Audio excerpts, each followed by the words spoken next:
4 of this year's Responsible Raw Materials Conference. Yes, we are almost halfway through this year's conference, and it's been absolutely fantastic so far. We've heard from so many different speakers from all over the world, all of whom coming with very different perspectives as to what some of those critical choices are that we might need to make or we could explore if we are, of course, to make sure we have those raw materials that we need available to us in order to achieve things like the energy transition, or to be brutally honest, just living.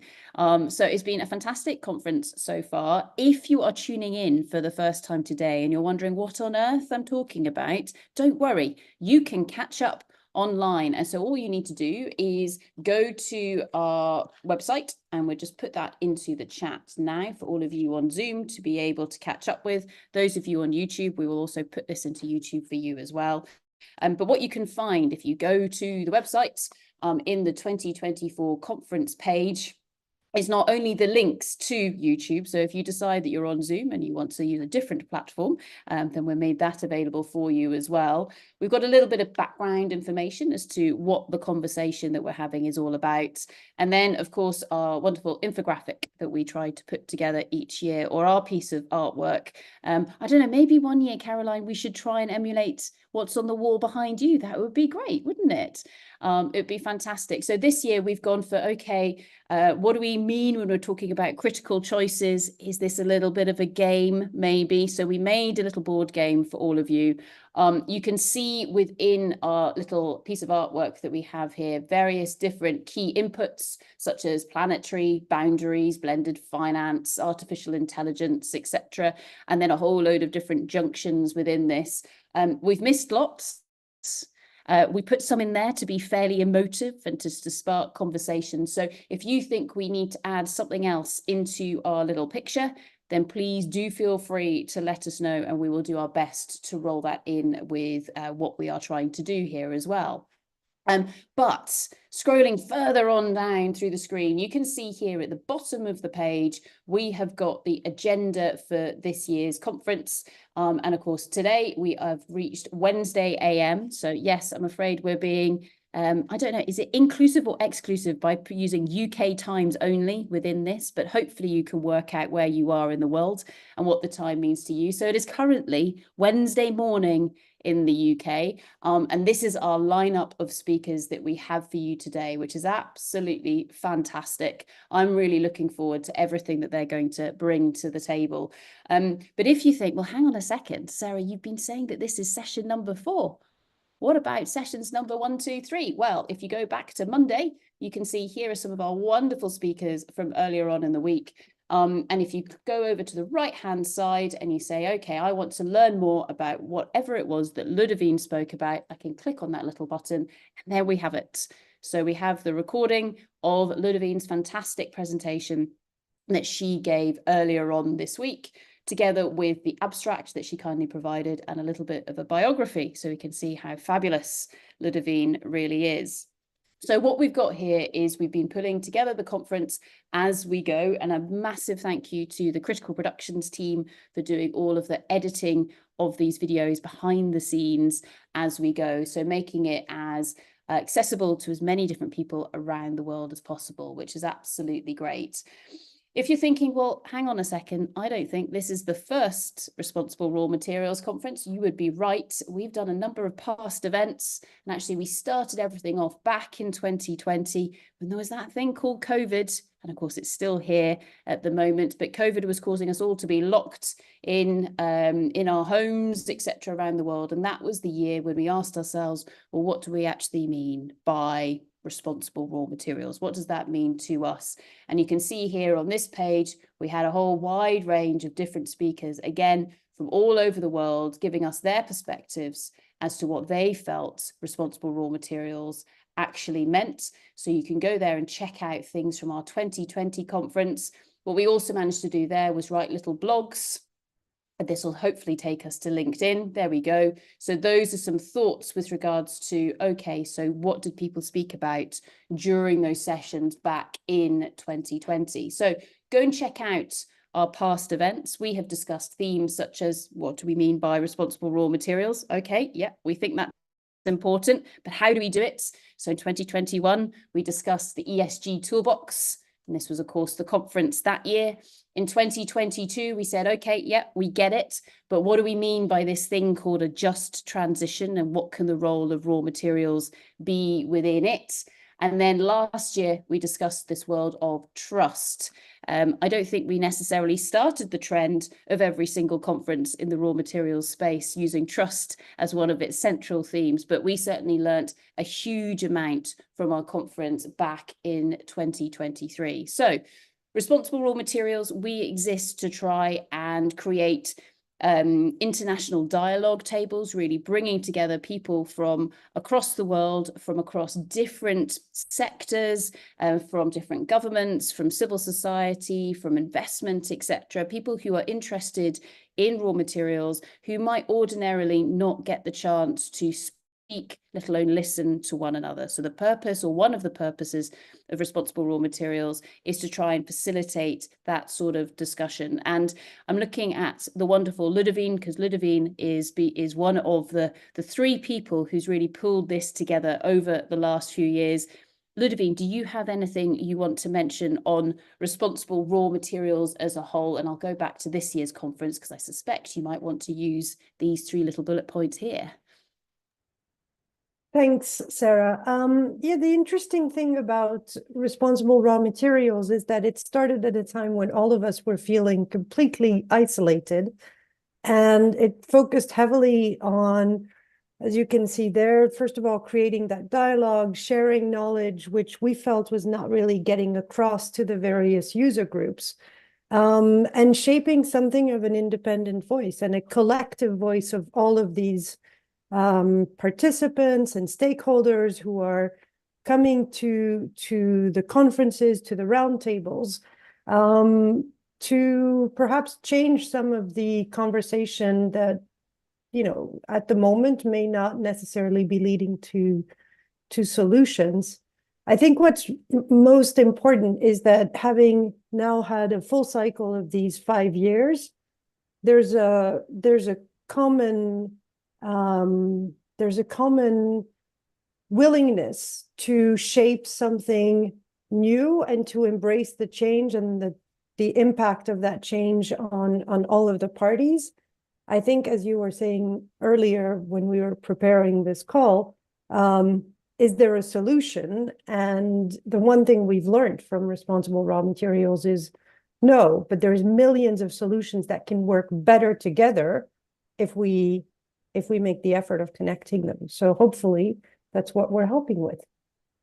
Awesome. Thank you very much, Ludovine. Fantastic. So, as you will have seen from the agenda, we have a fantastic lineup for you today, and many of our wonderful speakers have already joined us, which is great, and you can see their fantastic faces. So that you know who they are, we're going to do a quick lap around the room, and Caroline, I'm going to start with you.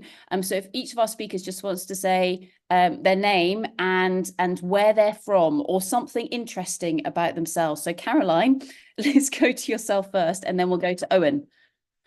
Hi, everyone. My name's Caroline Tiddy, and I'm an associate professor in geosciences at the University of South Australia. And as for something interesting, I suppose I'm a geologist by background, but very new into this space that we're talking about in this conference. Awesome. Thank you, Caroline. Owen, how about yourself? And then we'll go to Kate. Hi everyone, my name's Owen. I'm an environmental geology lecturer at the University of Tasmania. We're just coming on sunset now in Hobart in Australia. Something interesting about myself is really like playing tennis outside of work. It's one of my favourite sports, and I think I'm really excited to be part of this conference because it's just an amazing place to discuss all the ideas that are going on in the wider field than just geology itself. Awesome. Thank you very much, Owen. Kate, do you want to say hello to everyone? And then we'll go to Dave. Yes, hello, my name's Kate Smith, and I'm a research fellow at Camborne School of Mines at the University of Exeter. Something interesting about myself. My background is a geographer. I've worked in geology and across all sorts of physical geography, social science.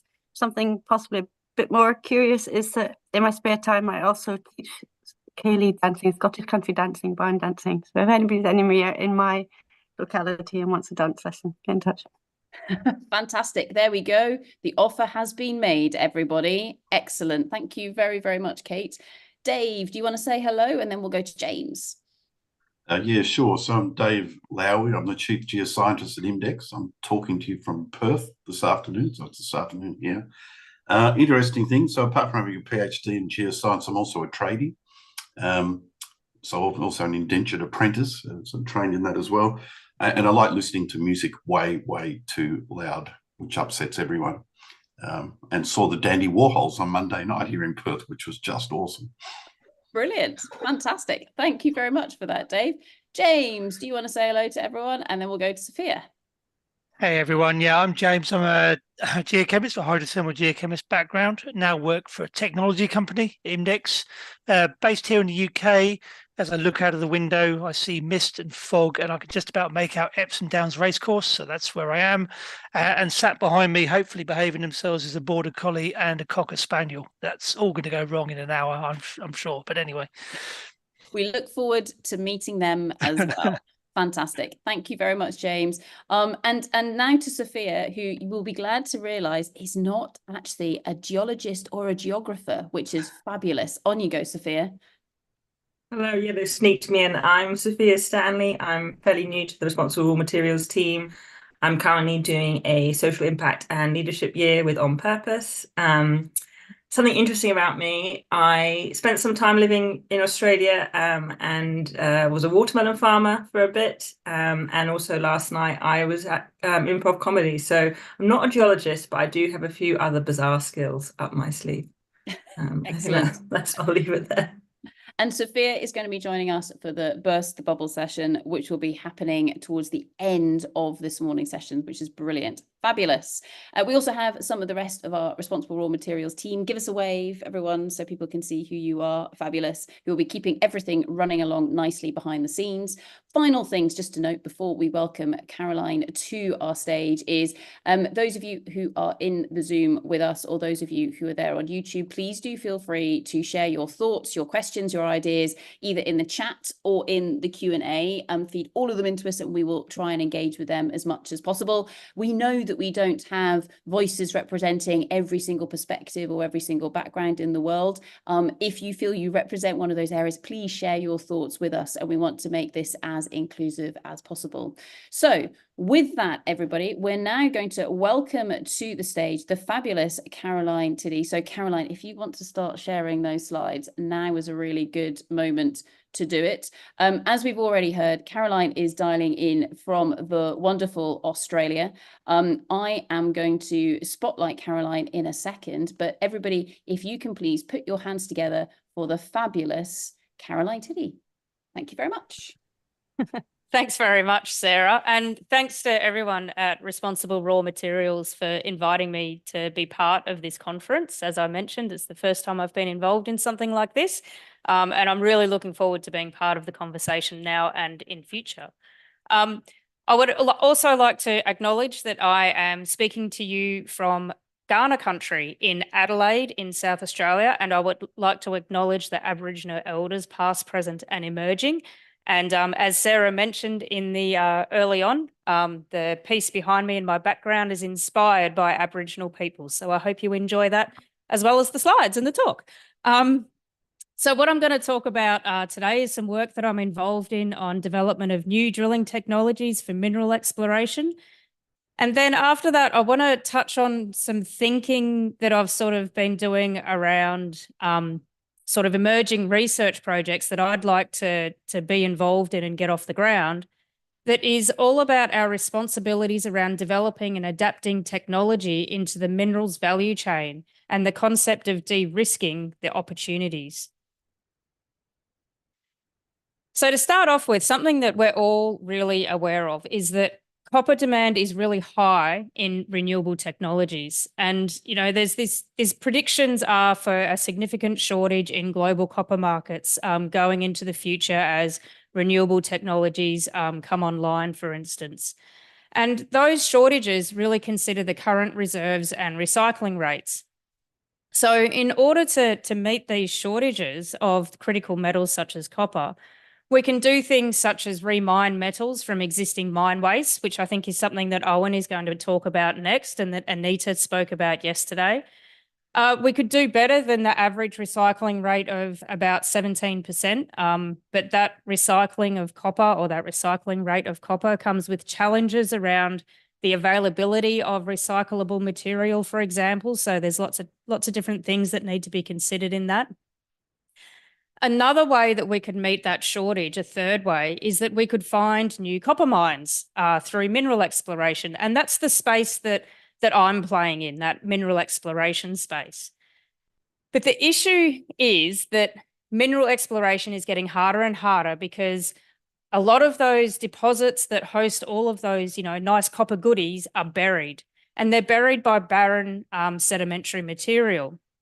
And even 5 centimeters of barren sedimentary material will obscure a deposit and make it really hard to find.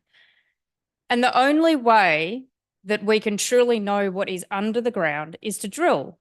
And then we can take a sample and we can assay it, and we can say, hey, there's no copper in this, or commodity of interest, or there's lots of commodity of interest.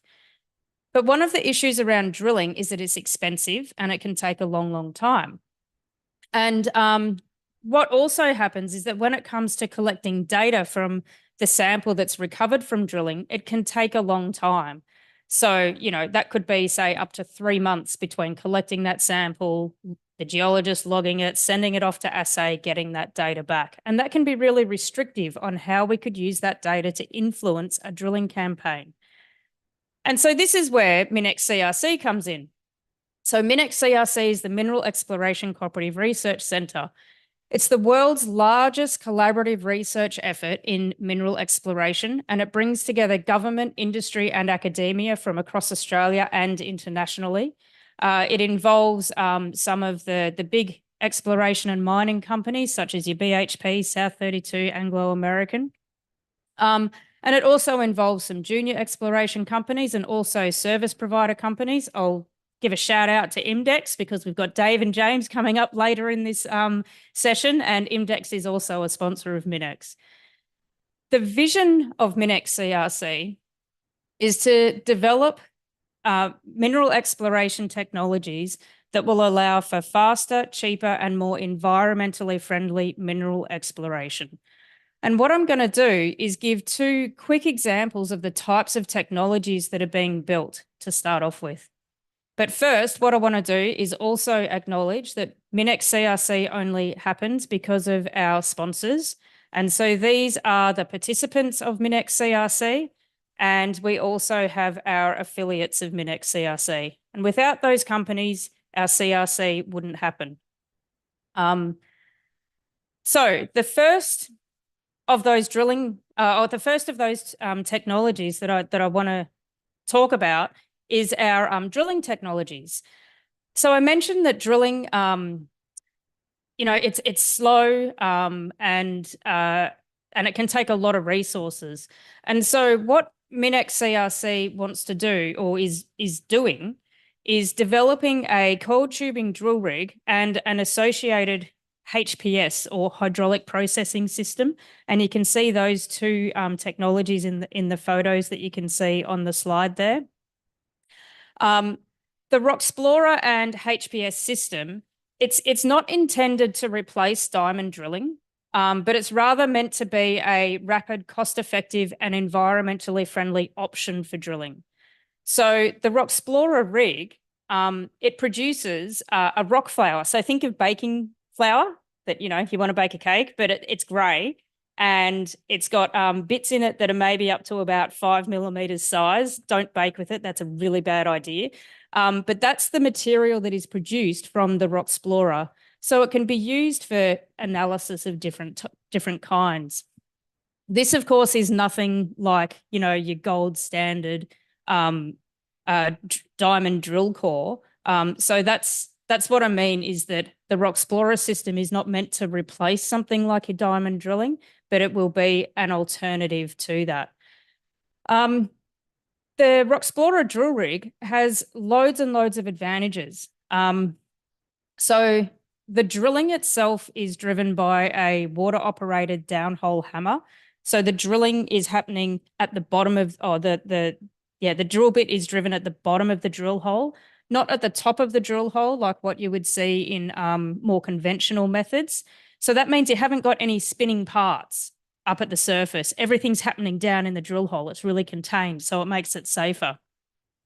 The other thing that happens is that on the two pictures of the drill rig that you can see here, there's a coil, this big wheel. And what that is it's a coil of steel tubing.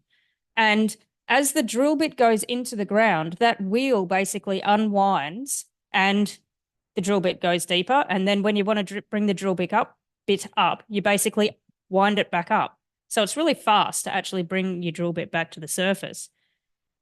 That coil tube removes all need for rod handling. So again, it's making the safety of drilling really improving the safety of our drilling.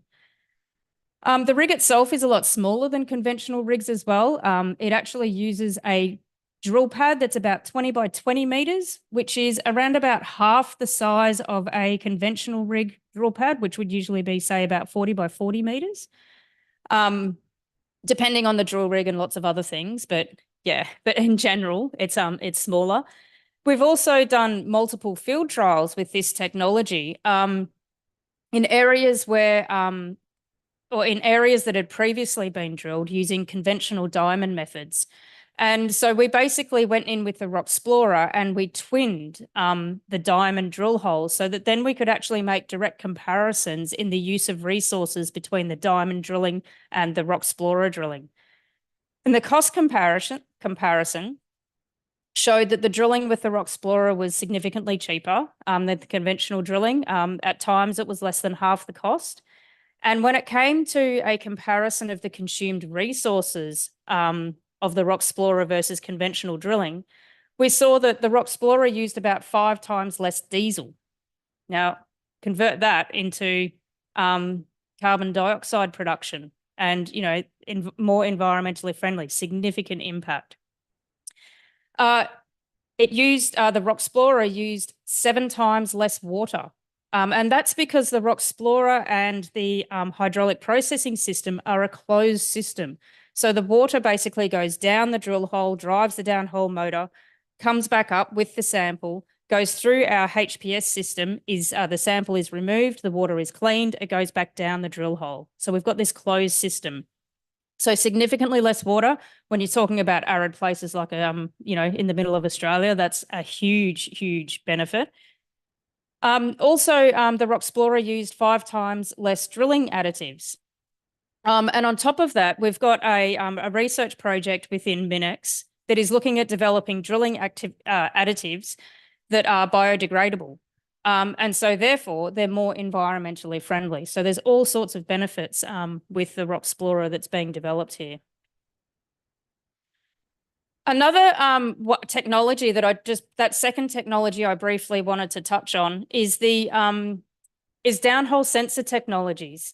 And this is a project that IMDEX is involved in, along with some other companies as well. But given IMDEX is here again, I'll say hi to Dave and James. What this project is looking at addressing is this challenge that I mentioned earlier, where that time between drilling and getting geochemical data back to the geologist can be really extensive. It can be 3 months. So we are looking at developing an instrument that, you know, blue sky kind of ultimate dream would be that this instrument would sit behind a drill bit. But even if we can have an instrument that is put into a drill hole immediately after drilling, we can reduce the time that it takes to get that geochemical data back to the geologist from being 3 months down to 30 minutes. Okay, now that's a massive difference. That means that a geologist could use that data to understand the geology that they're drilling straight away. Is this area that they're drilling actually worth the effort? Should they stay and be exploring for the commodity that they're looking for? Or should they just pull out and just don't drill the rest of the targets that they'd actually had decided that they might drill? So it kind of starts to impact on things like land use as well. So the instrument here, it uses LIBS, which is laser-induced breakdown spectroscopy. The advantages of LIBS are that you can do really rapid analysis There's no sample preparation. LIBS can operate in remote, harsh environments. LIBS is the instrument that's used on the Mars rover. So, you know, talk about a remote, harsh environment. And LIBS can also analyze all elements on the periodic table. So I think, was it yesterday, there was a few talks that were talking about lithium, and LIBS is an instrument that can measure lithium, which can be a bit of a challenging element to measure. So what we've also got kind of running alongside this idea of being able to collect or really quickly collect geochemical data is we've also got projects that are focused on understanding how we would treat this voluminous geochemical data we could get and from the LIBS instrument, and then rapidly analyze and interpret that data so that we understand really quickly what's happening in those rocks that are being drilled. And like I said before, you're starting to raise flags if something interesting is actually being seen in the data. And so then together, you know, when you put things like these downhole sensor technologies together with our Rocksplorer drill rig, we've actually got the potential to change the way that we're actually going to be undertaking mineral exploration for critical commodities such as copper in future. Now, this is all really interesting and it's all really motivating. But this is where kind of, I don't know, it's these thought processes, I think, and this interest in future areas and you know, we've got to make sure that we're doing the right thing now, but also for in the future. And so this is where the responsible part of my talk title comes in. So the resources industry, it's one of the fastest sectors in adapting technologies that will change its operation and you know, how we actually do things across the whole mineral value chain. But the question that I've sort of started to ask myself is, you know, do we have a responsibility to think about the sustainability of the technologies that we're developing? You know, what's the risk associated with the opportunity of that technology? Now, you're probably all thinking, why is there a Wi-Fi symbol in my face right now? Okay, now, bear with me. I'm using a bit of an extreme example here. And I'm using this example because I'm assuming that we can all relate to this immediately. We can all relate to Wi-Fi. Now, Wi-Fi has really obvious positive benefits. You know, it's a technology that's been around for 20 or 30 years. I'm not actually sure how long Wi-Fi has been around. It feels like forever. But it's reasonably new when we think about, you know, where we are in today's society. And so the positive benefits of Wi-Fi are things like, you know, it provides us with wireless connectivity so we can access online resources from various devices like our phone or from our laptop with huge amounts of flexibility, and it's super convenient. It allows us to have seamless communication and collaboration. I'm using Wi-Fi right now on my laptop to be part of this conference. And Wi-Fi is becoming something that's really critical in those sort of like interconnected ecosystems that feed data into the Internet of Things. So it's a really critical, beneficial technology. But what about some hidden or unexpected negative consequences of a technology such as Wi-Fi? So for instance, some people would be concerned about potential risks associated with long-term exposure to electromagnetic radiation that's associated with Wi-Fi. You know, you could argue for or against that one. One of the issues of Wi-Fi is that sensitive information and personal data can be compromised over Wi-Fi networks because they're vulnerable to hacking. There might even be unauthorized access over Wi-Fi networks that leads to Zoom bombing, something we were talking about within this group before, or within the presenters today before we came on. So, you know, it's, you know, and something like that can happen because of people coming in through Wi-Fi networks. One could also argue that the connectivity of Wi-Fi can contribute to digital addiction. And so that's where we know there's serious effects on physical and mental health. So there's all of these potential negative benefits to this technology. Did we really think about that when Wi-Fi actually came online? So the same the same questions can sort of be asked with the new and emerging technologies in the resources industry. So, for example, when it comes to the Rock Explorer, or when it comes to automated trucks in mines. What are the impacts on education to supply a trained workforce? What are the impacts on job equity, workforce diversity? What's the impacts on cities and regional centres and the way that people view their social space? And I think, you know, these types of questions, I think, are ones that I think we need to really start to clearly consider as we sort of, you know, really adapt all of these technologies in Industry 4.0 and even start moving into Industry 5.0. So that's a bit of an overview of what we do within Minex CRC, the technologies we develop.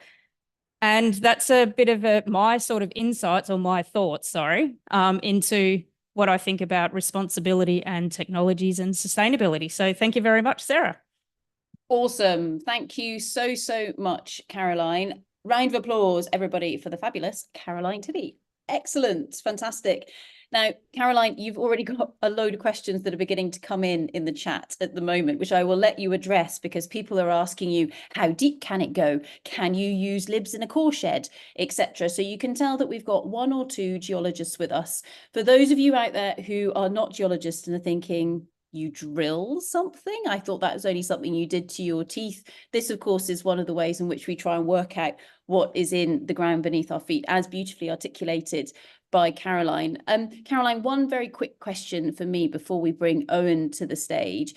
Yesterday, we had a fantastic talk that really zoned in on small scale mining techniques. So, of course, further downstream from the exploration and the drilling and everything that's going on there, are you purely focused on the exploration bit of mining, or is there any kind of overlap into, okay, now we found something, how do we extract it from the ground and do it in a very effective and optimized fashion? Is there any linkage there? Yeah, it's certainly the utilization of the technologies that we're developing within Minex has primarily had a mineral exploration focus. But there's certainly been conversations about how the different technologies could be applied to different parts of the minerals value chain, specifically within mines, and be they big or small mines. So yeah, without a doubt, there's potential opportunities there for us. Cool. Yeah. And then, I mean, so kind of in my mind, it's almost like we're creating all these awesome bits of kit that are like little modules. So they're almost like Lego bricks that you kind of configure to say, okay, what do I need for this area? What does this mean with regards to permitting? Because obviously permitting can be one of those areas that slows things down. Does this reduced footprint that you have in your awesome drill that you've been developing, does that mean it's easier to get permits, or is this an avenue of delight that still needs to be explored?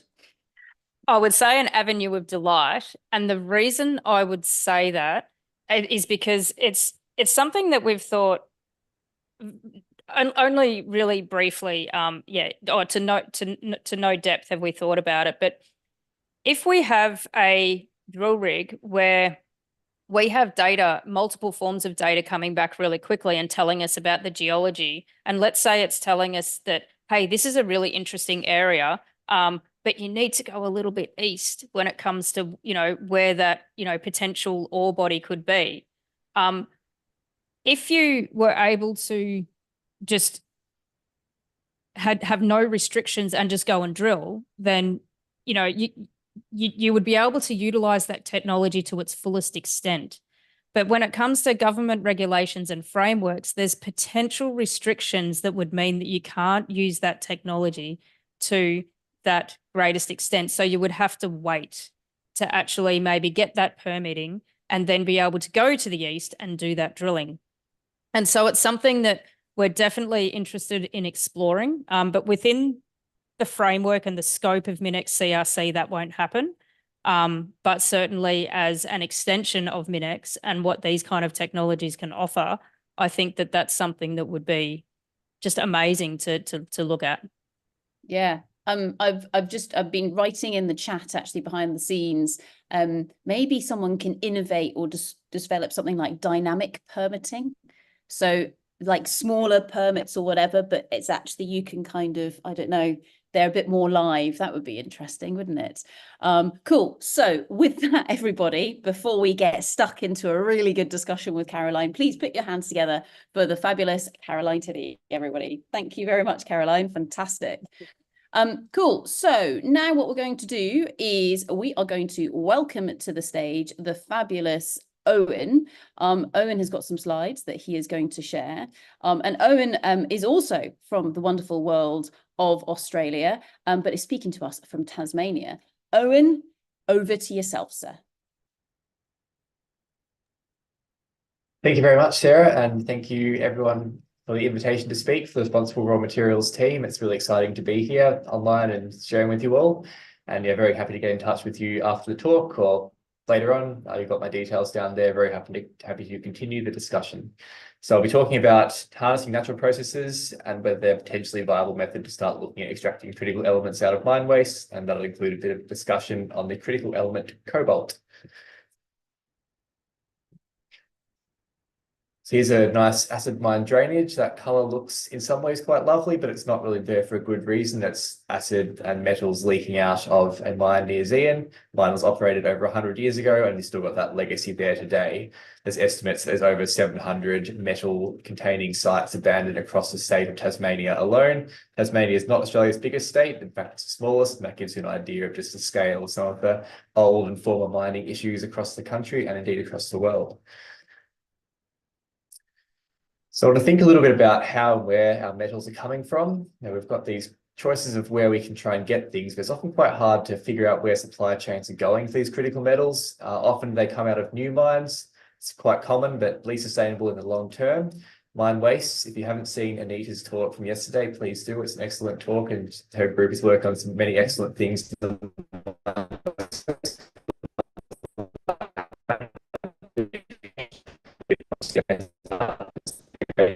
The reason why they come out in the first place, but it's a good place to be looking because it's already been mined.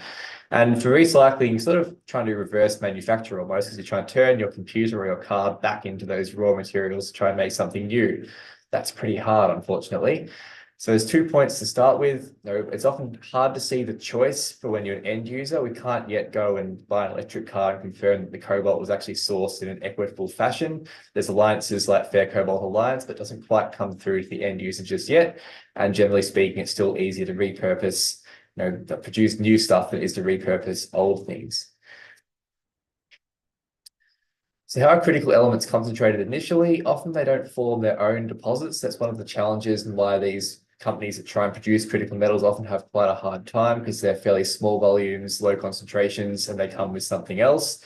So a lot of the markets are just based on, say, a market for germanium might be based on the market for zinc and sphalerite being a zinc ore. And you also have challenges. You want to look back and find historically how much critical metal there was. Well, good luck. The mining company only analysed 10 minerals, didn't analyse anything else. So you have to sort of go and pay to reanalyse all that old material. If it's still there, it might be lost long since. It's quite hard to do that. So often you're looking at a different major commodity, and you have to then try and find out where in those minor minerals the critical elements are hiding. And that's sort of the natural process, and that's more of that hydrothermal or magmatic ore formation when you've got things happening for ore formation deeper down in the crust. I'm looking a lot more at what's happening up at the surface. And so electric vehicles, a great graphic from Visual Capitalist. There's a lot more metals in general in them. And it's hard to say, as I mentioned before, whether it's always responsible. We want to get away from hydrocarbon fuels. You can see on the right from a field trip where you had some quite insane prices of fuel. That was an Australian dollars price of over $3 per litre for diesel. You can do the conversions if you have the time, but it's, there's a lot more metals required just to get those electric cars onto the road in the first place. It might seem like a better thing than just burning up fuel to make CO2, but you need to be sourcing every component, that lithium, that cobalt, the manganese, again, the nickel, copper, graphite, and anything else that's in there. We want it to be sourced sustainably. Otherwise, there's not that much point going through this big transition for the greener future if that's not being greener for both the environment and for the people that are doing the producing.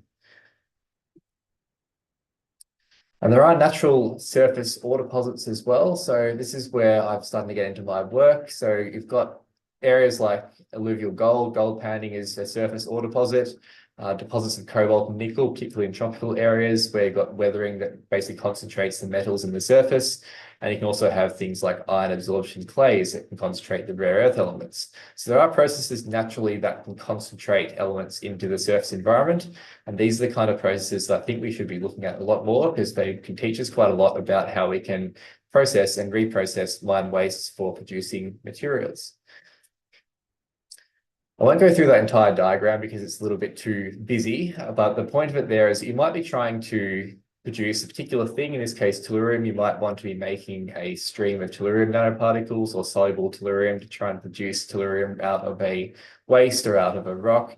And you might be understanding natural processes is a great way to find out what actually works in the environment already. Can we learn from what processes already work?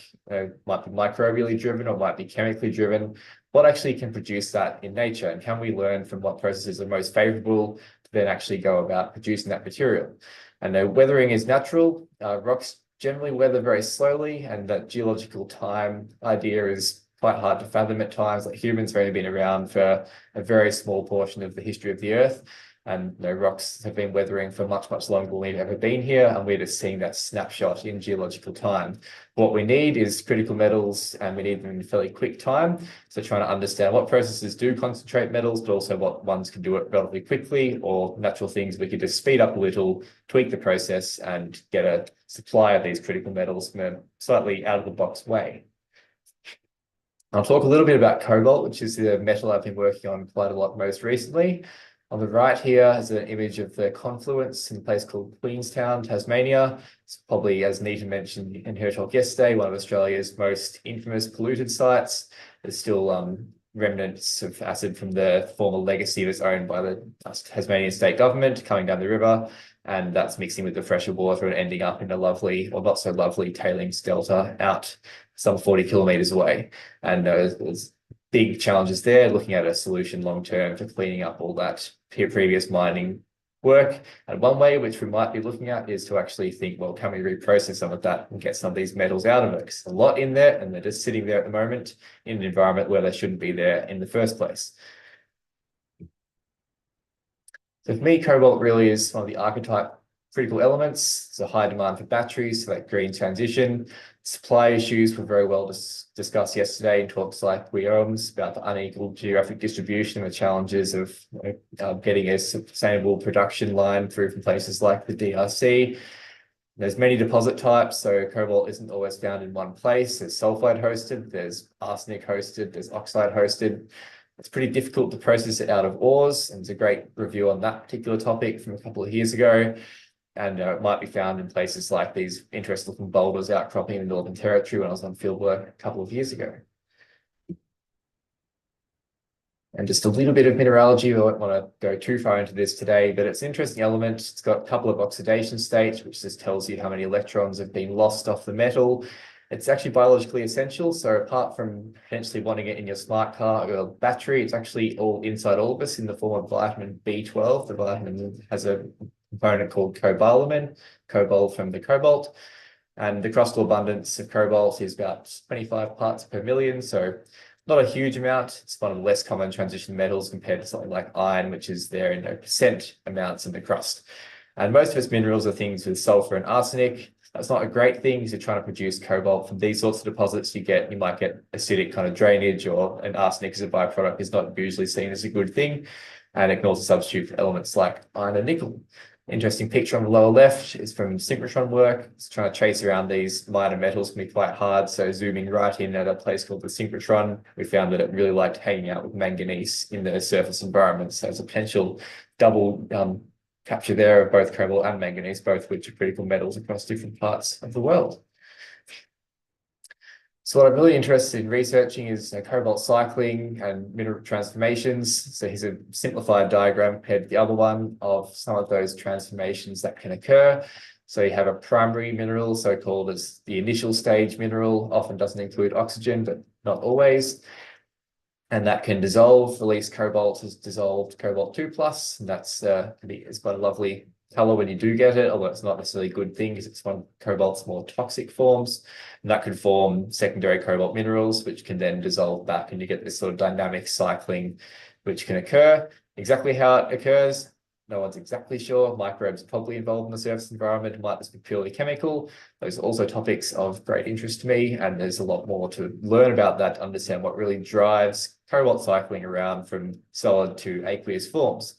And one of the things that would be really good is if we can produce a method that basically produces a stream of aqueous dissolved cobalt 2+ out of a mineral deposit, whether that's a waste rock facility or a tailings dam, and then use that and further reprocess it to produce cobalt out of a particular waste scenario. So that's one of the things I'm really interested in working on a lot more.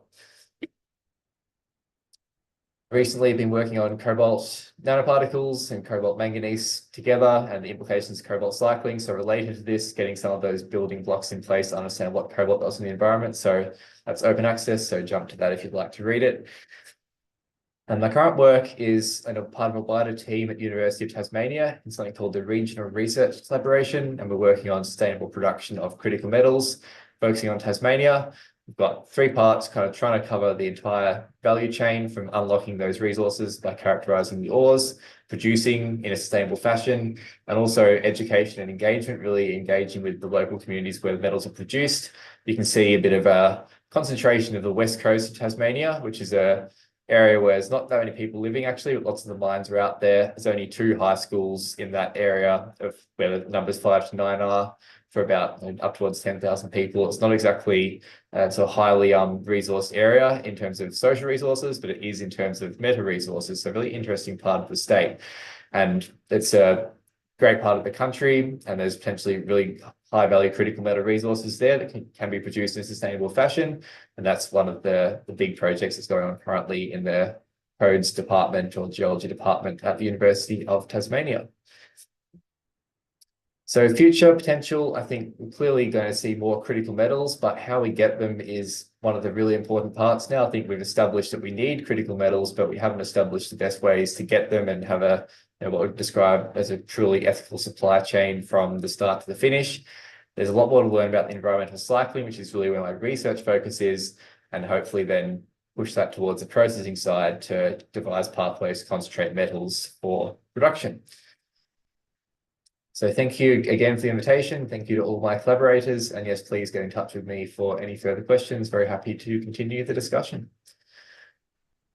Owen, absolutely fantastic. Thank you so, so much. Everybody, please put your hands together for the fabulous Owen. Brilliant.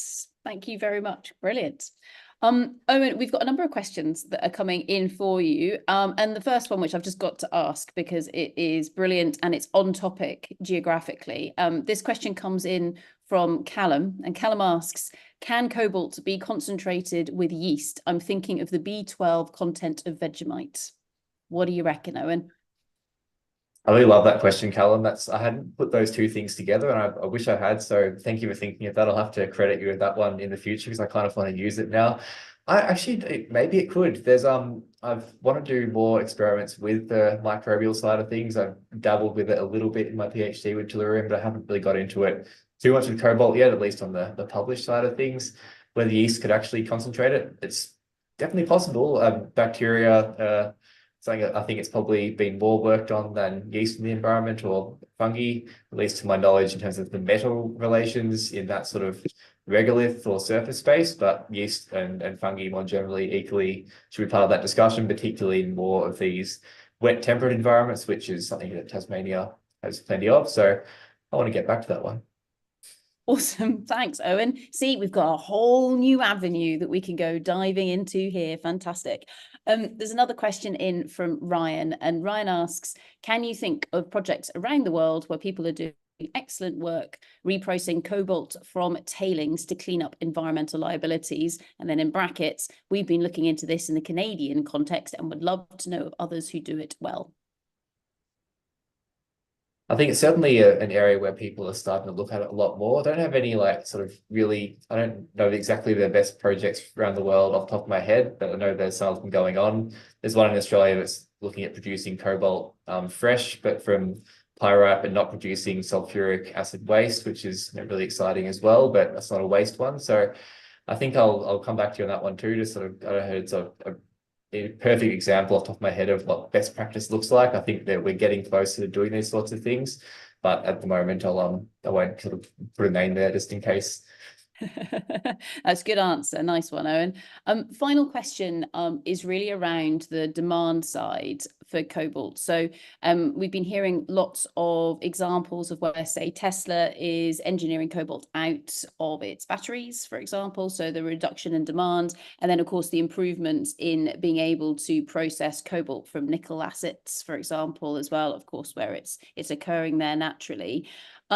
Do you see, is there a price point that cobalt needs to be at in order to justify being able to extract it in the ways that you've been discussing here? Or do you think that actually the opportunity comes in the cleanup side of things? Where do you think that balancing act sits, Owen?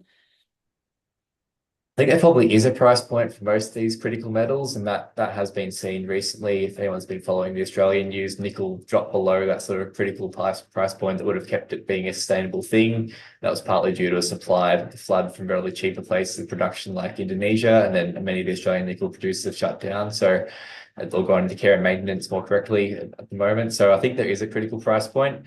Yet I haven't exactly tracked the cobalt price lately, but it does need to be a certain level, as it does for almost every metal, to be able to produce something in a routine kind of way. So I think it does need to be at a certain level before you can say, you have to be producing something of like cobalt.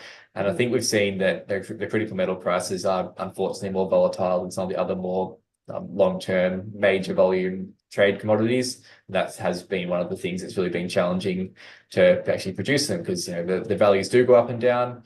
A couple of years ago, nickel soared when people thought cobalt's too expensive, so we'll go for nickel, and now nickel's come back to earth again. So that has gone up and down. And the example given of Tesla engineering cobalt out, that'll mean something else that will go up. It won't necessarily mean that there'll be no change in supply and demand overall. So that side of the logistics and dynamics, I think, is really important to understand. And you may see governments in some places trying to sort of underwrite some of these projects to keep them going. It's definitely a possible thing to actually produce that innovation, because somewhere the investment has to come to actually go through these kinds of projects and put the money in that they deserve.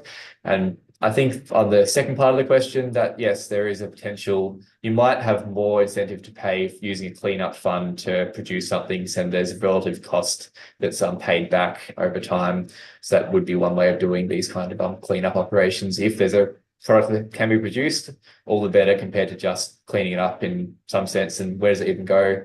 At any rate, you still need to find a place to store the clean material as well, which is probably a secondary challenge that isn't discussed heaps either. Yeah, loads of those unintended consequences, aren't there, across the piece. So with that, thank you so much, Owen. Everyone, please put your hands together for the fabulous Owen. Thank you very much, mate. That's great. Thank you. Excellent. Okie dokes. So where are we going next? So next, we're going to leave Tasmania behind, not just because, as we've seen, it is now dark outside Owen's window. And instead, we're going to come all the way to the other side of the world, and we're going to go to the northeast of Scotland, somewhere even further north than Aberdeen. And yes, there are one or two places further north than Aberdeen. We're going to welcome the fantastic Kate Smith to the table, and I know that we are sharing Kate's slides for her. Unfortunately, the northeast of Scotland is still stuck in the 1980s, where we don't have proper Wi-Fi.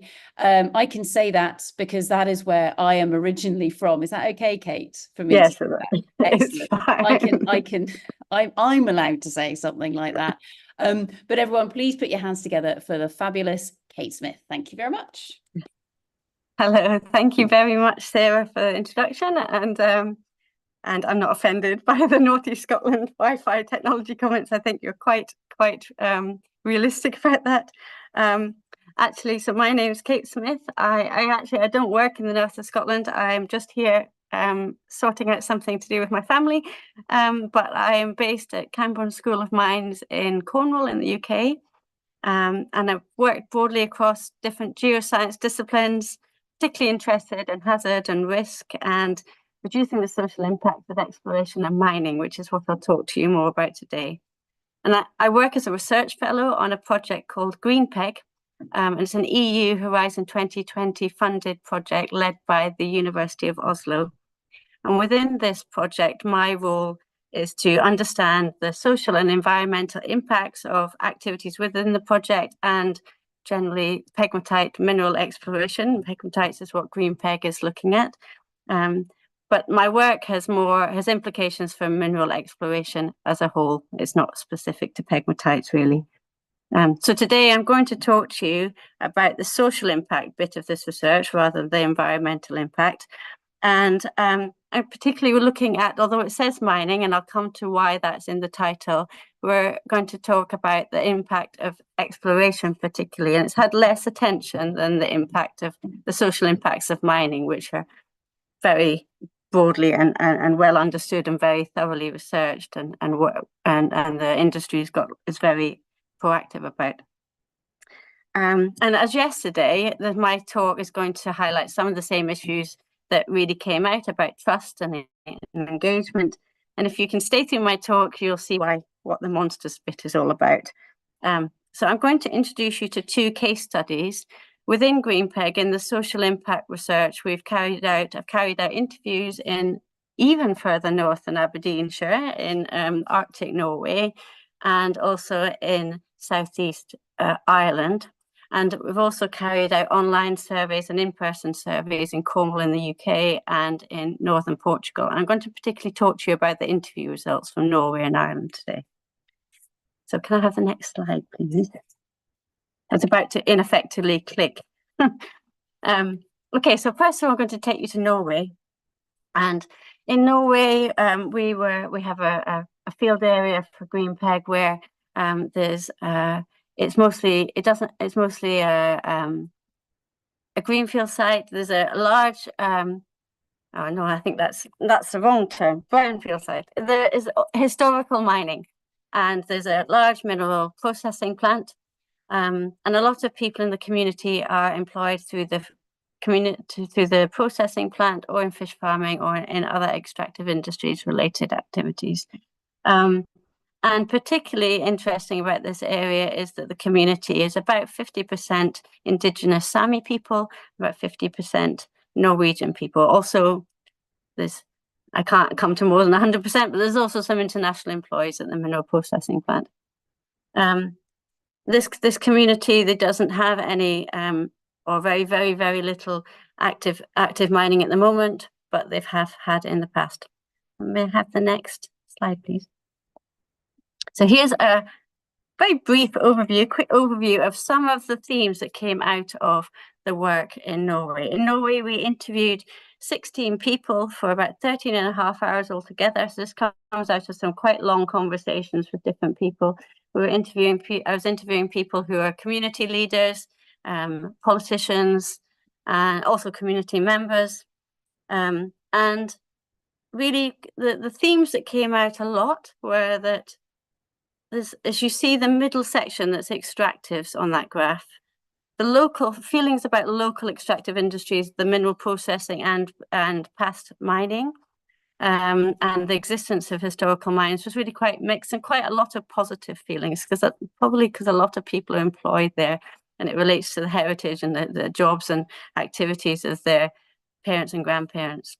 More generally, feelings about extractive industries and mining more generally reflect concern elsewhere in Scandinavia and around the world about new mines opening. So they were rather more negative and more worried, less trusting of companies. There's quite a high trust of the extractive industry companies working in the local area. There's also some issues to do with and concerns about other types of development.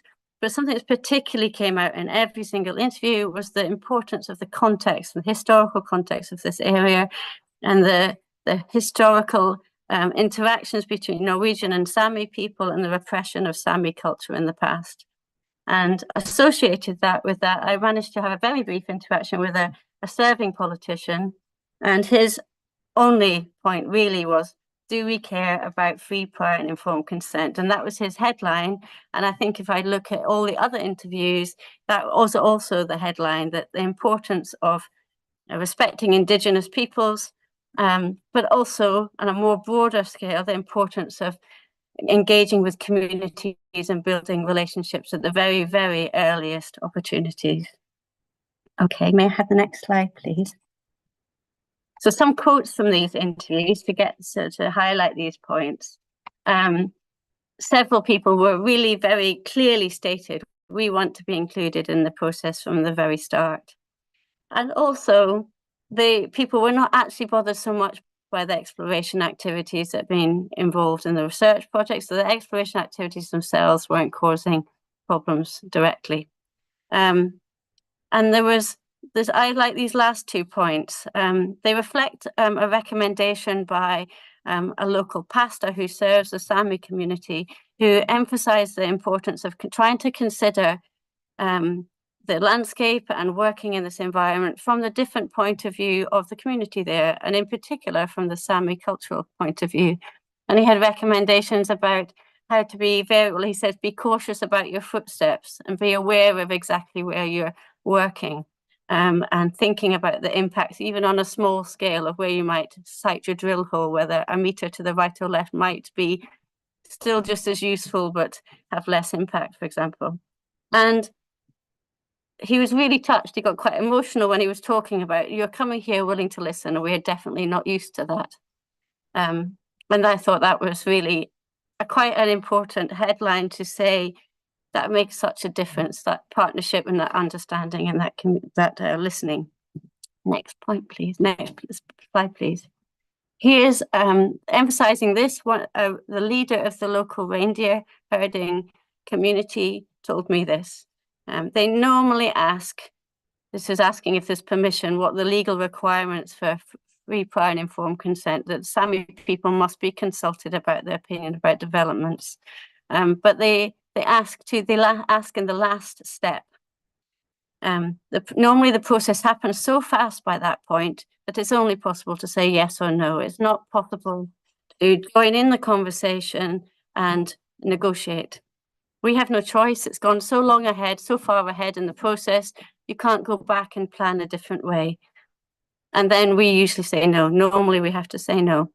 And he said that if companies could approach the reindeer herding community, but generally community earlier, then they could work together, come up with different opinions from the start and be able to compromise and be more collaborative. And the community there in this area were very keen on working together with companies. They recognize the importance that jobs have for their community. They would like their children to stay in the area and not move to Oslo, but they also want respect for the landscape and the heritage and culture. The next one, please. So that was a very, very brief description of what I learned in Norway. Here's a little introduction to what I learned in Ireland. So in Ireland, this community is very rural. It's agriculture based. Most people in the area either work in agriculture, that farms that maybe have been in their family for generations. There's some people have moved to the area, and they've moved to the area because they like this rural environment and the peace and the beauty and the nature. There has been exploration in this area since the 1970s, and there are some local gravel pits. So there's some extractive industries. There haven't been any big mining activities in this area. They're a little bit further away than directly this area. Next, please. And a little bit of the data from these questions, these interviews. So the interviews here, we interviewed more than 20 people. I also spoke to sat into a community organized meeting where lots of people, over 50 people, expressed their opinions about the exploration happening in this area. And it was very clear that the actual exploration activities themselves, so in this area there's been a drilling campaign, they haven't, and there's been various other types of lower impact or lower less visible exploration activities. They haven't caused so much direct problems for people or impacts environmentally or socially, but there is definitely an impact for exploration, and that is the concern that's generated about future mining.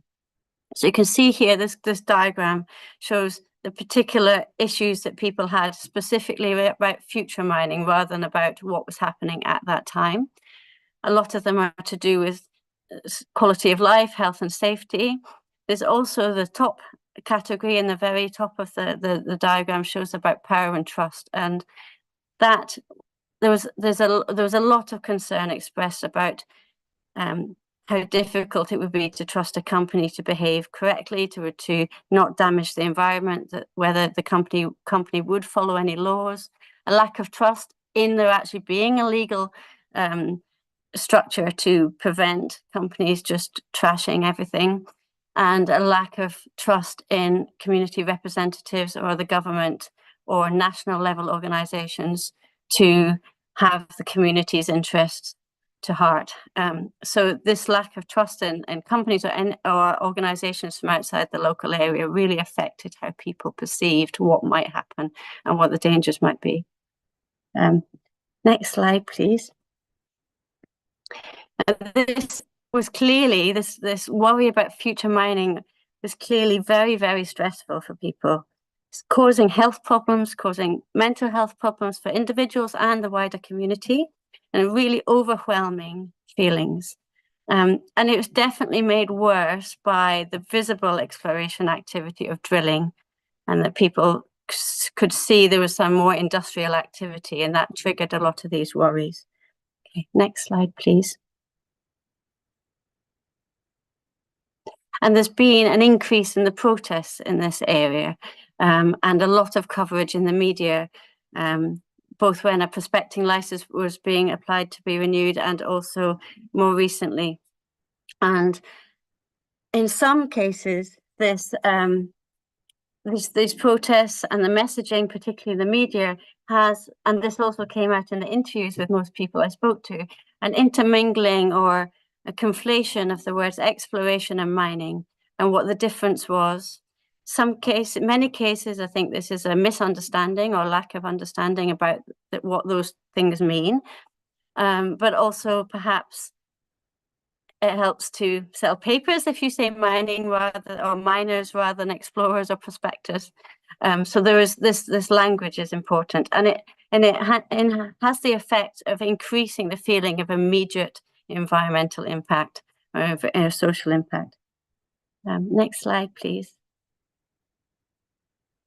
So 2 key points from these 2 case studies, and we'll come to monsters in a minute, is that it's very important to understand the history in Ireland, and the political context and social context has this feeling about a lack of trust. The top right-hand picture here is about concerns about other types of development, wind farm development.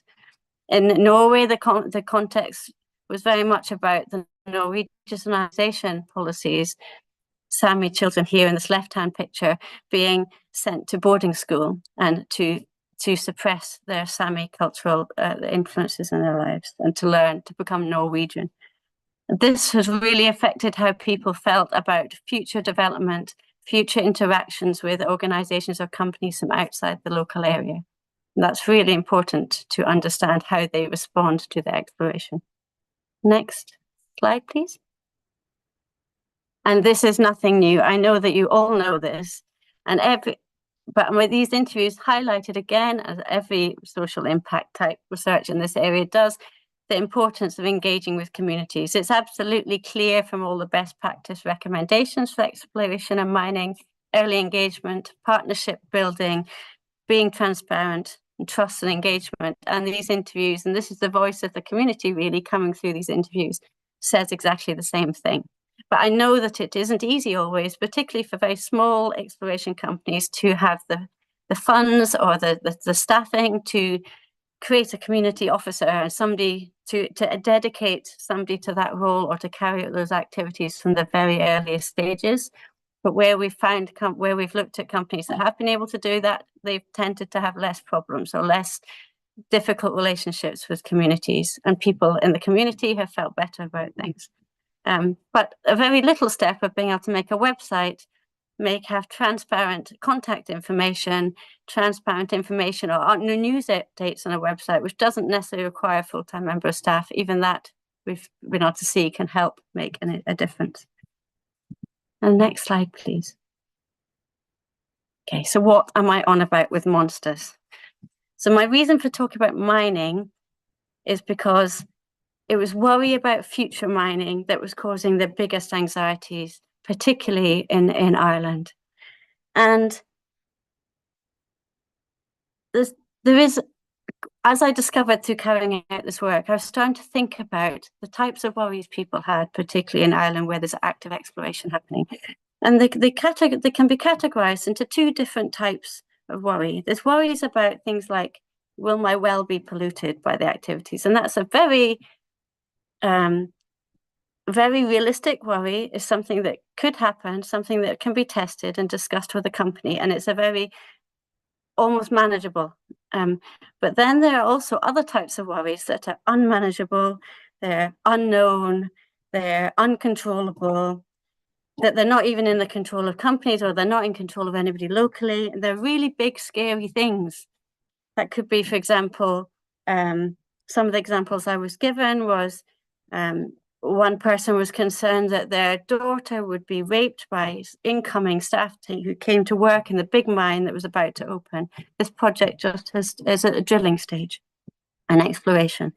There's no plan to make a mine. There's no mining related licenses. That's something, if it ever happens, is so far in the future. And the worry that was keeping them awake at night was if their daughter would be raped by people coming to the area associated with the mine. Also worries about, by looking about information about this type of commodity online, looking at, will our landscape look like a sailor in South America? Will there be all those massive impact in the potential impacts to water? Will our landscape be flattened and go all white? That's not what could happen in this area, but people were worried about it. So these are, we talk about monsters as, I'm talking about them as a way of categorizing worries into worries about things that are very unlikely, or very far in the future, or actually impossible, compared to the other worries that are actually quite possible and should be dealt with. And I thought this was a really useful way of thinking about it. We think about the monster under bed that really commands our thoughts and stops us being able to function, keeps us awake at night, and we can't do anything about it, and it affects our behavior. You don't want to get out of bed in case the monster gets your feet. You might not make it to the loo in the middle of the night. And I discovered that monster theory is actually a thing. And since 1996, somebody called Cohen came up with this idea of monster theory, and it's about how these fears develop in a community and how they reflect the concerns in a community, the worries. Can I have a next slide? I'm almost at the end of this. I know that I'm perhaps talking a little too long. Okay, so what is it that leads to these monsters? The type of worries that people have that start with exploration. They see a drill rig, or they hear that there's going to be drilling, and they're worrying so far in the future about what might happen, that there's the idea that something imminently is going to happen. There's going to be a big mine opening next week. Well, it's partly to do with information availability and lack of perhaps understanding about what exploration is and how long it takes before you may or may not open a mine, and what that mine might be like. That's associated with communication and engagement to do with companies and, say, geological surveys or governments that are issuing licenses. It's influenced very much by trust and power issues. And in Ireland, the trust and power issues were concerning to do with all sorts of types of developments or representation. It's also associated with knowledge and past experience. One person had lived in the south of Scotland in a landscape where there'd been a lot of mining, and it's very visible in the landscape. And there's also social implication. You talk to your neighbor, you ring up your aunt, and you say, look, am I going to have to sell my house because there's going to be a mine opening and the house is going to lose value, or my children are going to get sick? And importantly, this little blue circle at the bottom, the sense of place and home. And this is sometimes reflected in the term NIMBY as not in my backyard. But actually, our backyards are super important to us. They give us a sense of safety, security. And so it's important, the sense of place and home. And if you disrupt the sense of security in your home, then that can create a lot of anxiety. Okay, and it makes these worries seem very important. Next slide, please. So I would like to wonder, is there a way that we, as people who have access to more information about what exploration and mining is like, for companies who can try to engage at the very earliest opportunity and build partnerships, can we try and do something with these monsters and help tame them for people? Can we work with communities in a way that might do that? The next slide, please. And one way I think of thinking about this, and this is my second from last slide, is this is a classic equation used to describe an assessment of risk, and it's used in natural hazard and disaster management fields. And it also can be used as a way to think about how risk is perceived, because if you're from working in exploration industry and mining industry, your perception of the risk of development of an exploration project and what might impact a society will be different from a member of the community who's next door to it. Partly because you've got different sources of information and knowledge, but also you have less connection to the place. Your family isn't living on the doorstep necessarily. And if we look at these, if we look below the initial top equation, which means that our sense of risk is associated with what the actual hazard is, what the danger is, how exposed we are, but also our vulnerability, we can think what feeds into those different steps. So how we understand a hazard is based on the knowledge we have about it. We need reliable information. We may be exposed to disinformation or even misinformation. We can do something if we're working in the industry or in academia or in these fields to maybe try and make better access to knowledge, be more transparent, be more approachable. If we think about the exposure, that's to do with the importance of everything that's at risk for people, their family, their sense of home, the nature that they love, their livelihood, the health of their children and their farm animals, for example. Those are absolutely critical to people. So of course this is important. And then the vulnerability, our sense of vulnerability is impacted by how much we trust the people who are supposed to represent us. Is our government looking out for us? Will they have our values as important? And those power imbalances. I think if we can think about these different factors that influence how people perceive the risk of possible future mining, and why they worry about certain very extreme things at even a very early stage, it's more helpful than thinking about people just being worried about not wanting something in their backyard, because it's more complicated. And I'm sure everybody here would agree that it's important to have empathy and try and understand different people's points of view. And sometimes it's hard to see a different point of view when you have a different set of ways of looking at the world. Okay, so my next slide. So thank you very, very much for listening to me. And thank you very much for inviting me to be involved in this. And thank you to the communities that have spoken up to me and told me what they thought is important. So I guess my key points are that really, I think the biggest impact of exploration can be the worry and stress and anxiety caused about thinking about future mining, rather than the practical impacts of whether a lorry drives past and is a bit too noisy, or some other type of impact associated with the actual exploration. And I think building community partnerships, working through risk assessments together, finding ways to start conversations and be transparent and build trust are maybe the keys to helping solve or deal with this, or one of the keys of many solutions. Thank you very much.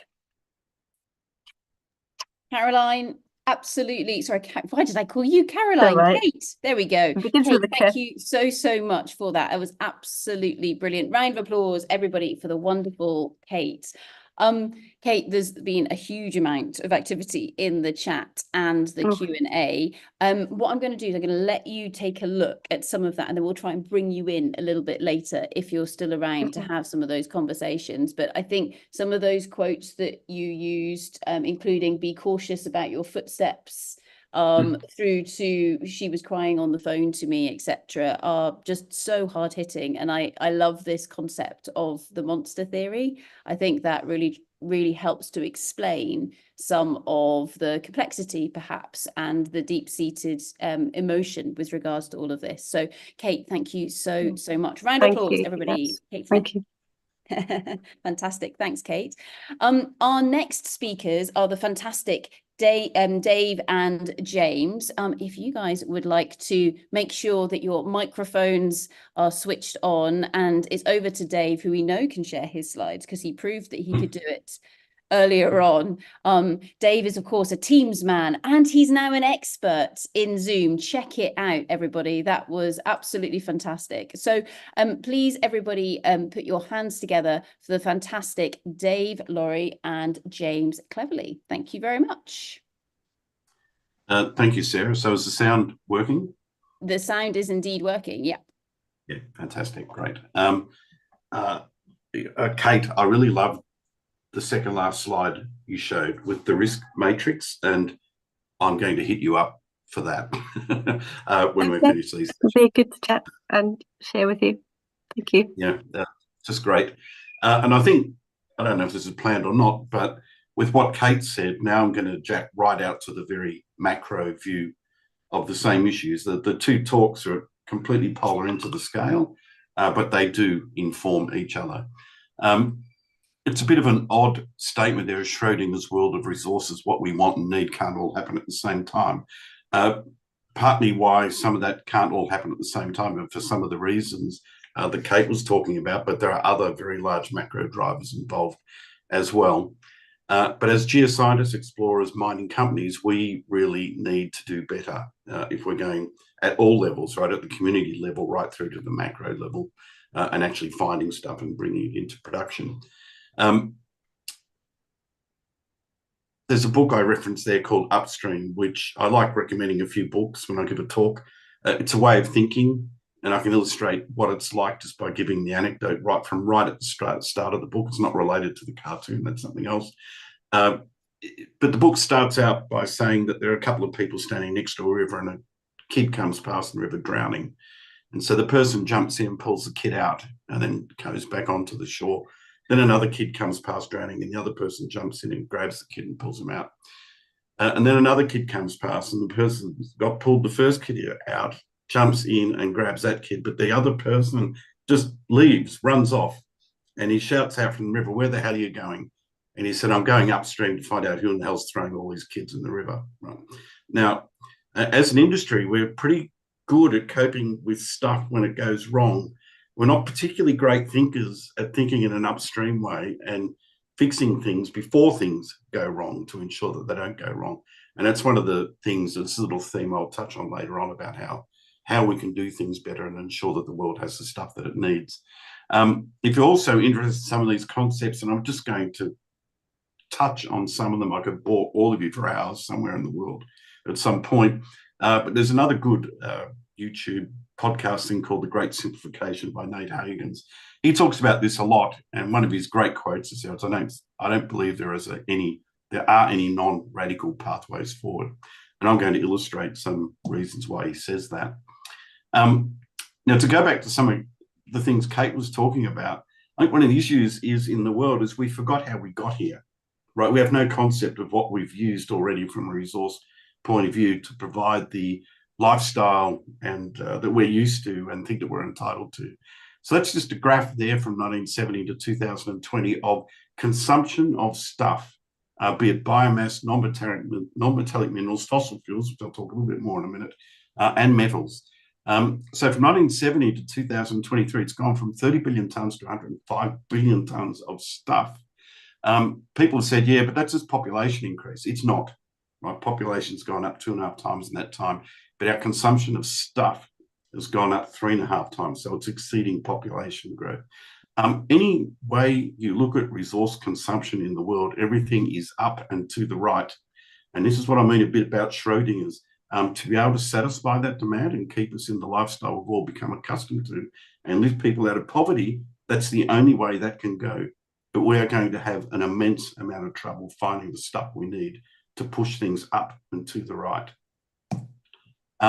Just to pick on fossil fuels, one of the reasons, and I know we're talking about critical minerals here, but we can't forget about the fossil fuels. They got us to where we are. Our consumption of fossil fuels has just been absolutely enormous. And although we're making great strides in bringing in renewable power supplies, it's still, well, to put it in Australia, a 15th, if you like, of the total energy consumption that we're reliant on. And if you think about energy consumption, it is also up and to the right. And has been, well, since 1800, you can see there, but the rate of acceleration of energy consumption will go up. The rate of acceleration of energy consumption will go up. Well, that's what people will want. Whether we can supply it or not is a completely different thing. People say, well, you know, maybe there's some limits, maybe this will top out at some point. But really, when you look at the global population, the important word on that slide is no. So the percentage of the global population with no access to electricity, clean water, the internet or sanitation is still extremely high. And so to get people out of, you know, to increase the quality of living for all of these people who have access to, do not have access to these very basic facilities, will also require an enormous amount of resources to be extracted and made available and energy to be generated. You'll get the Schrodinger's flavour here. If not all of this could be true at the same time. Or polarities is another good word. Just odd things that go at the world. So I'm going to touch on geopolitics as well, but just hanging with hydrocarbons at the moment. Who would have thought, and this is a little slide here about predicting the future and trying to work out what's going to be happening in 5 years.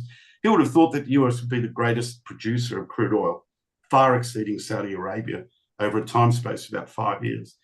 Furthermore, who would have thought that the US would be the greatest exporter of LNG, liquefied natural gas, in a short period of about 5 years? About 8 or 9 years ago, the US retrofitted their LNG import terminals to be export terminals with the onset of the shale gas and shale oil revolution. In your part of the world over there in Europe, sort of sobering to think if the US hadn't done that, it wouldn't have been able to supply the LNG to allow Europe to disconnect from Vladimir Putin's supplies. So someone's already brought up unintended consequences. This is sort of a positive unintended consequence. A talk like this is never complete without the requisite climate panic graphs, which I make no apologies for putting in. I'm calling this Schrodinger's or polarities. Everything is up and to the right. We want to increase consumption of everything, but there are other things going on in the world. We're leaving our footprint on everything. So if you want to freak yourself out, you can look at temperature and temperatures, global temperatures.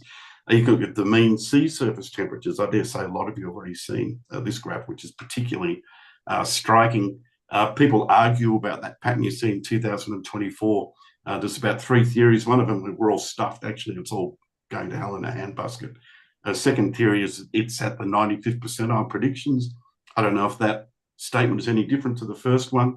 And the last one is that because we've taken sulfur out of ships' fuel, we're not making clouds and very bright white clouds which reflect energy back into space. And so that has actually had the effect of letting more energy through and warming up surface temperatures. Who knows? But the fact is it's happening right now. But this is real. So it's impacting things now and things are measurable. This graph is really subtle, but really, really important. It's talking about sea level rise. And the really important thing here is talking about a change of rate of sea level rise. Now, people look at this and go, yeah, Dave, whatever, 4 millimeters here. What the hell does that mean? Well, here's an article out of The Economist, and The Economist is not typically given to hyperbole when they talk about things. And here's a very real effect of what's going on. Here talking about the Antarctic. The US right now is looking at planning a project worth $57 billion to build out infrastructure to protect the Houston and Galveston regions, so the petrochemical plants, ironically, in that part of the Gulf in the US, to protect them from ingress of seawater. And why? Why are they looking at spending this money to increase the height of the seawall? They say much of the sea level rise is now going to come from Antarctica. So they're factoring that in to their programs. Now, infrastructure is also a resources thing. I know we're talking about critical minerals and things here, but also fossil fuels, but also infrastructure. We need lots and lots of cement and sand. Sand is actually, for building purposes, quite difficult to get your hands on. It's not a joke now to say that are people actually selling sand to the Arabs, which used to be quite a good joke, but it's not anymore because people are doing it. There are other things. How are we going to move power? Right, these are other things that impact our industry. So if we want to electrify everything, we need to move the power around. The existing grid infrastructure, the high tension power lines, are all ancient. The technology was developed when it was developed in the early 1900s. It changed once in the 1970s. Not much has happened since, but there are new technologies around which will allow the existing power infrastructure to conduct 2 to 4 times more power. That will need aluminium, right? And by the way, the manufacture of cement for infrastructure produces 9% of the world's carbon. So there's another Schrodinger effect, if you like, that somehow we're going to need to work out. And then people just lately talk about the building, AI data centers. The power consumption of those things is also accretive onto demand of critical minerals, copper especially. And how fast are data centers being built? I heard this quote just this morning that Meta, Microsoft, and Google have spent $32 billion on data centers in the first 3 months of this year. The first 3 months, right? So things to try and get your hand around. The war in Ukraine, balkanization of supply chains. If you split those who voted to censure Russia or abstained against those who didn't, you can split the world in two. And you can look at these as potential trading blocks of the future. And then if you split the resources across those two trading blocks, that's quite a worrisome thing. So not only is exploration hard and mining hard enough, we may now actually need to find some things twice, or find twice as much of it if the trading blocks become too violently in disagreement with each other.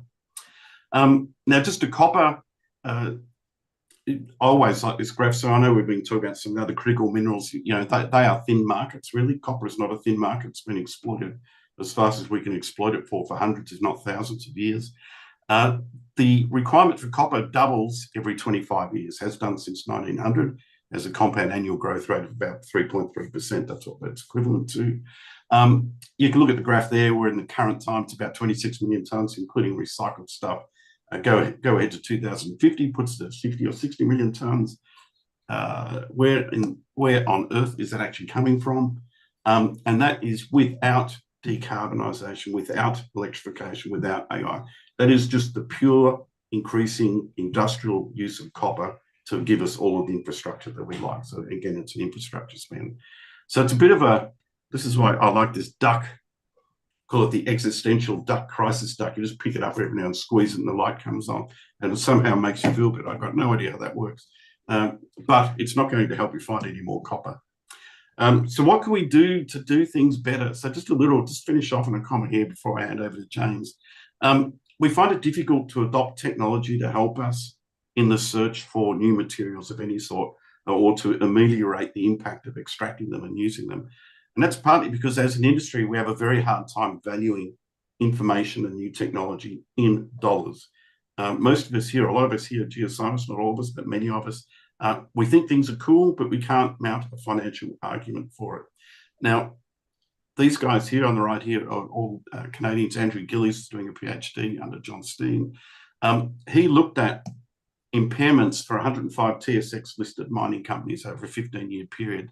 And in that period, just for those companies, they announced $60 billion worth of impairments, and fully a third of those impairments were due to geotechnical and geological factors that weren't taken into account. So the point of this is that it's hard enough to find something. It's even harder to bring it into production. We don't need to make our life harder and delay bringing things into production effectively by not collecting relevant information and using technology appropriately right at the start. So this has been something that's annoyed me for a long time.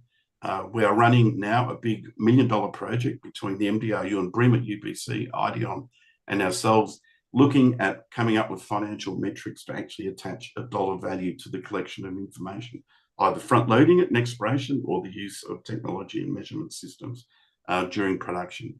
And it's to address some weird questions like who pays to prevent something bad from happening? So how do you convince someone to pay for something to ensure it does not happen down the track if it's a rare event but it has a very large asymmetric downside financial impact? These are very hard conversations to have in our industry, but most of us here would have life insurance, so we implicitly understand why we pay for life insurance. The other problem we have as an industry is we want someone to pay for something here to an exploration program. The beneficiary may be a metallurgist 10 years from now at the back of a mining operation. So they're separated in different pockets and also different time periods. So the reason for running this project is to try to formalise a financial way of working these things out. And we are on the hunt for postdoc students to work in the project. If you know someone, they could please contact Sean Barker at the MDO over at UBC. And I'm just finishing here with one more book recommendation. The AI cartoon there on the right there, actually found 10 years ago, it popped back up in my Facebook feed, and I thought, God, how amazing and relevant it is 10 years later. But the book on the left there, The World for Sale, I would recommend that for anyone that works in the resources industry. It actually explains to you how stuff is traded and moved around the planet and sold ultimately. Call it disturbing, but if you read it, you'll understand why the sanctions against Russia aren't working particularly well over the Ukraine war. Neither have sanctions worked particularly well elsewhere as well. There's always a seller and a buyer for everything, no matter what is said in the world. So on that note, I'm going to hand over to James. And James, to save some time, I can advance the slides for you if you want. Yeah, okay, we can do that. Yeah, so this is taking what Dave said. We're now going to dive into a little bit. How do we start doing something about some of these problems? So next slide, Dave. But what I want to do is just start with a personal journey shared. So I'm a geologist. I'm also a landscape and nature photographer. And what that allows me to do is look at the landscape. And, I think, here's a photo from Abisko in Sweden in the Arctic. And when I stand and look at a landscape like that, I feel both a love and a fear for the industry that I've worked in so much.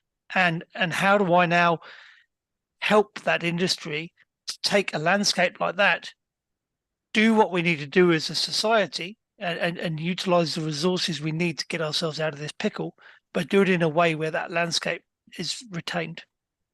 And I think this is where technology really comes to bear. And my driver here is that I do believe there are solutions. And if I look at a landscape like that and I think about the fact that there may be, a resource of copper sitting underneath that landscape, do we need to dig an open pit? Are there other ways we can get that resource out? And I think there are, and I think as a society we can do this. And I'm going to make a little statement here for Andrew Scott, if he ever watches this video, that he came up with the concept of the autonomous inchworm that runs around under the ground, eating rock and spitting out gold. And I think that's the kind of big sky thinking we need to solve some of these problems. Next slide, Dave. And I think this is all captured really nice. I did this yesterday. This is using DALL-E 3, one of the AI art systems built into Microsoft's Copilot. I just asked it to paint a picture of a copper mine in the Arctic. And I think that just summarizes where we sit today with our industry versus society, in the fact that is scraping the internet for everything it knows about how it would paint a picture of a copper mine in the Arctic. Okay, it's false, but it has all the aspects of what society believes through the internet of what a copper mine would look like, and I don't want to see that. That is not what we should do. So how do we solve that problem with technology? So next. All of this comes back to, ultimately, as geologists, I'm going to bring us back to a very practical level. At some point we drill a hole. And we drill a hole in the ground because we want to take a sample. We want to measure stuff in that sample. And we want to take that data from the measurements to make an interpretation, because ultimately we need to make a decision. This is the decision chicken. And we need to make that decision to move around that cycle. And the bottom line is that our industry has struggled because the productivity of that cycle has been not as good as it could be. We don't move around that cycle quick enough, and we don't generate enough information. And so how does technology come to bear to help us with that? Next slide. Sorry, James. And I think Dave's touched on this. The other challenge we have here is that our industry has worked in isolation of different parts of its project life cycle. So if we look at a project coming from discovery all the way through to production to actually close out, all of those bits of the business work in complete isolation. And so how do we move ourselves so that the information we generate in that very first drill hole we put into the ground has value, adds value throughout that life cycle of that project? We need to kind of deal with data infrastructure there. We need to be collecting the data correctly up front. Next slide. And so this is I'll let people play the video back to look at the details, but this is one of these value of information slides that Dave talked about as well. And this is talking about the NPV, the total value of the project, and really illustrating how you could take a project and you can maybe invest $100 million extra dollars into that project, but by doing so, you release $227 million extra dollars of value in that project. And as an industry, we need to be collecting this information better, because we need to make better and smarter decisions faster, because that's how we're going to get to where we need to with preserving that landscape picture. But that does require an upfront cost, and it does require us to communicate the value of what we're talking about better than we have done as well. And that's something on us to do that. Next slide. And as an example of the kind of thing I'm talking about, here's just a workflow. So this is a new technology. This is a driller deployed gamma tool going down a drill hole, collecting information about the rocks. But the technology deployed by the driller, so it's faster, more efficient, but the data itself doesn't mean anything until you run some analytics on it. You turn it into a, geologists don't like wiggly lines, it turns out. They like colored boxes, right? But and you take the colored boxes, and that tells you about what you're seeing in your core. What does that do? It allows you to have that information in your hands when you first look at that rock. It allows you to log faster. It allows you to make smarter decisions. It allows you to modify the way we drill. Caroline touched on that earlier. So here's a way where we can start to bring that kind of digital and hardware world together to speed up and increase the productivity. Next slide, Dave. And here's a similar example. Again, don't worry about the details, but it's really talking about how do we take best quality data. This is best quality potable XRF data, so pressed pucks, run some kind of analytics for those that love it. This is UMAP with a k-means clustering done in IOGAS, and use that data to tell us something about the rocks. It could be vectors to ore, it could be lithology, it could be ore type, it could be what have I got problem rocks, what's my product quality. So, as an exploration geologist, I'm not going to look for copper. I'm going to look for the right copper with the right ancillary elements that I can process with the most sustainable way. So that's where we can bring that technology together and do it up front in our projects. Next slide, Dave. And I hope as you're looking at this, what I want to illustrate really is that what I've shown you there can be done today. Not next year, not in 5 years' time, today.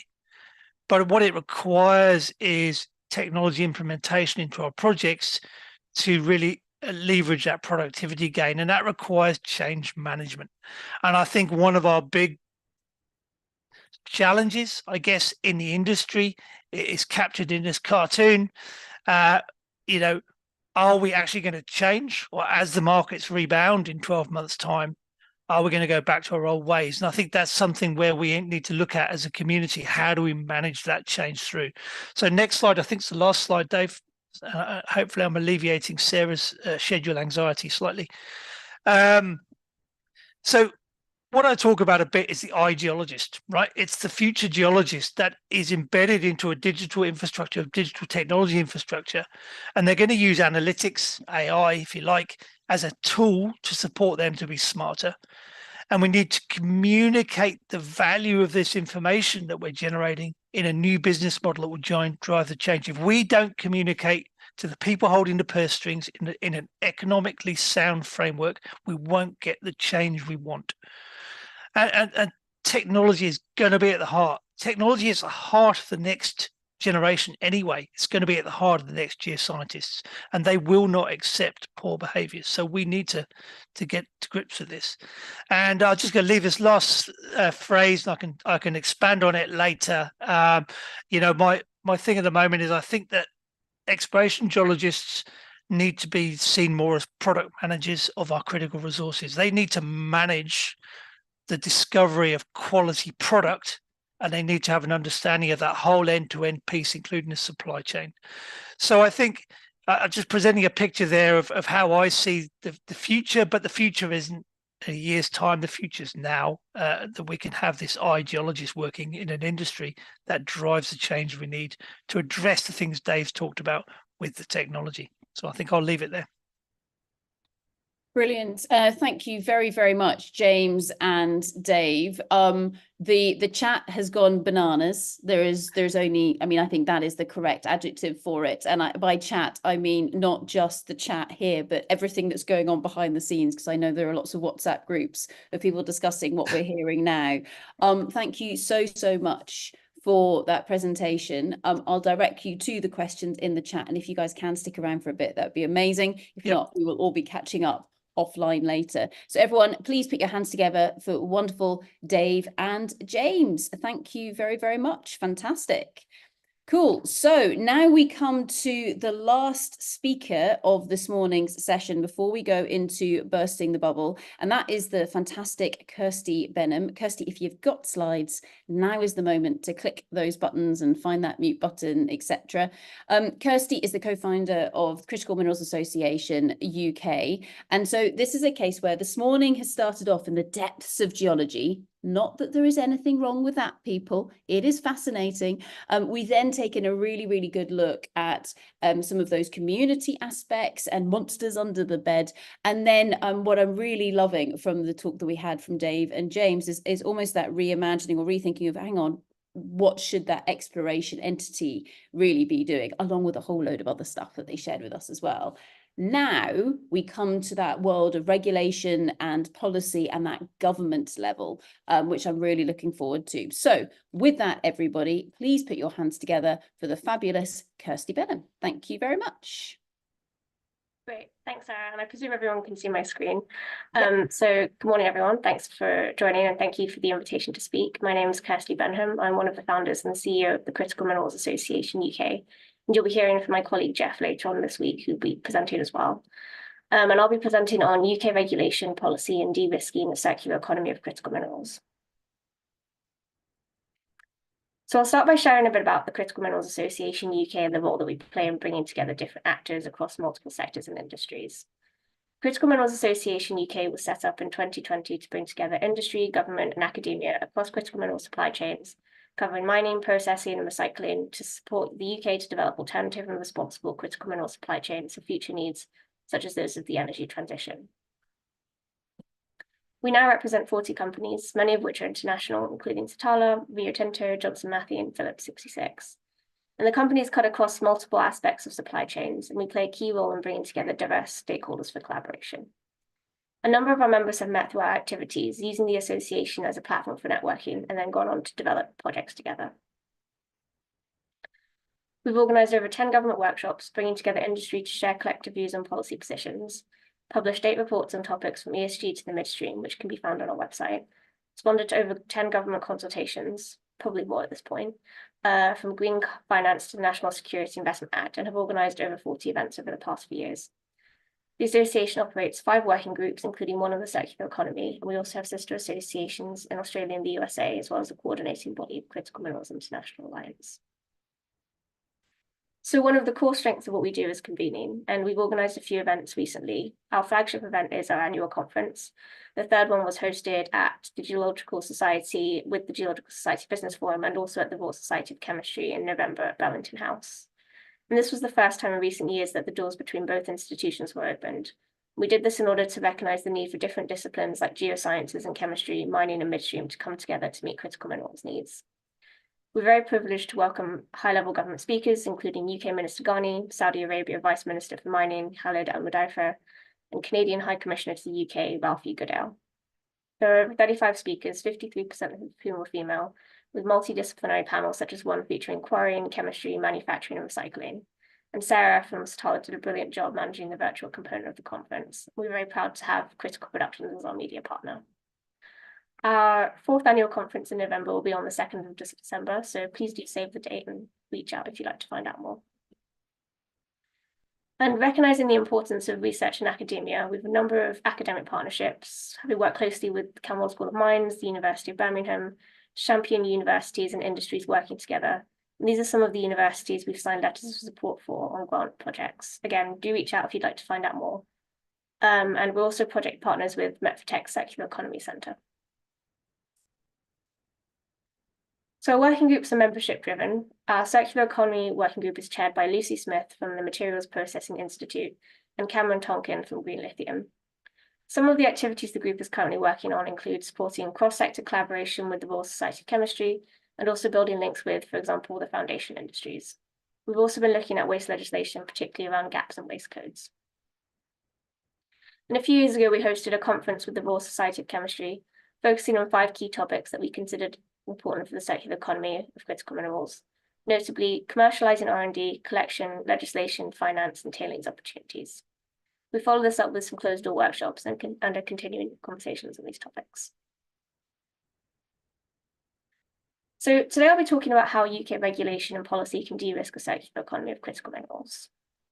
We know that circularity and recycling of critical minerals are very important, and some of these figures from Deloitte highlight the opportunity for critical minerals and waste streams and the need to start developing work now. And whilst we also work to support the development of a circular economy, it's important to recognise that given the increased demand for critical minerals, recycling alone will never be enough to meet future needs. We'll always need more mining. And what I want to do is to highlight some of the areas that, with my colleagues over the past few years, Chris O'Brien, Lucy Smith, and many others, we've identified some of the blockers to developing circularity that could be addressed by government policy. I'll also caveat that I'm not a circular economy expert, and it'd be great to hear from the audience about their experiences of developing and recycling of critical minerals in the UK. I'll start by noting that the circular economy is a core pillar of the UK's critical mineral strategy, and here are some of the commitments made last year, looking at traceability and circularity assessments. The WE consultation that's referenced came out earlier this year, looking at reforming the producer responsibility system for waste electricals, which we provided a response to. And just to set the scene, there are currently few specialist critical mineral companies and recycling companies in the UK. And a factor that's important to investors is availability of reliable feedstock, as without the feedstock, there isn't the opportunity for the end product. And this is why government policy around collection processes is so important. And in some cases, the market price of certain critical minerals is too low for the capital-intensive costs of developing recycling plants, so the incentives for investment aren't there. There are also important innovation gaps, for example, in the recycling of graphite, where the incentive might not be there due to price as well. So I've broken down the areas where policy could help to de-risk investment into the circular economy into 4 topics. And these are that investment need, reliable sources of waste feedstock, attractive price of critical minerals, effective planning and permitting, innovation and de-risk research and development. And this isn't the comprehensive list. There are other aspects as well, such as energy prices, but it's always a start. And furthermore, old mine waste and tailings are also important opportunities. And I know the Coal Authority in Rosland, DEFRA, Metfotech researchers like Eva Marcus are doing work on this. But extracting waste from old tailings would also require making sure that processes needed for developing a new mine, such as mineral rights processes, are effective, as after decades of closure, an old mine and waste area may no longer be classified as mine waste, so that adds an additional complication. So the first area of de-risking is around reliable sources of waste feedstock.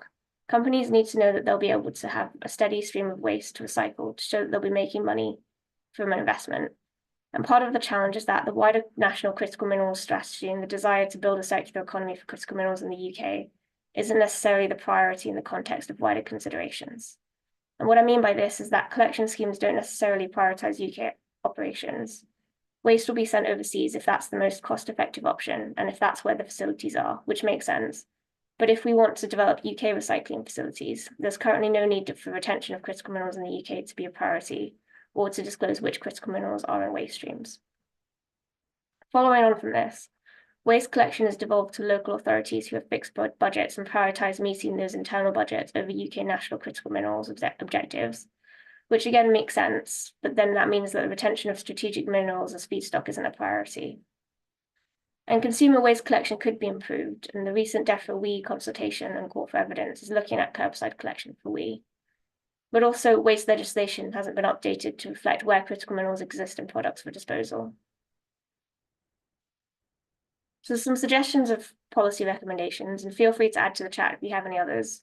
So firstly, we've been looking at WM3 and waste codes and the need to update waste legislation to reflect gaps in products containing critical minerals.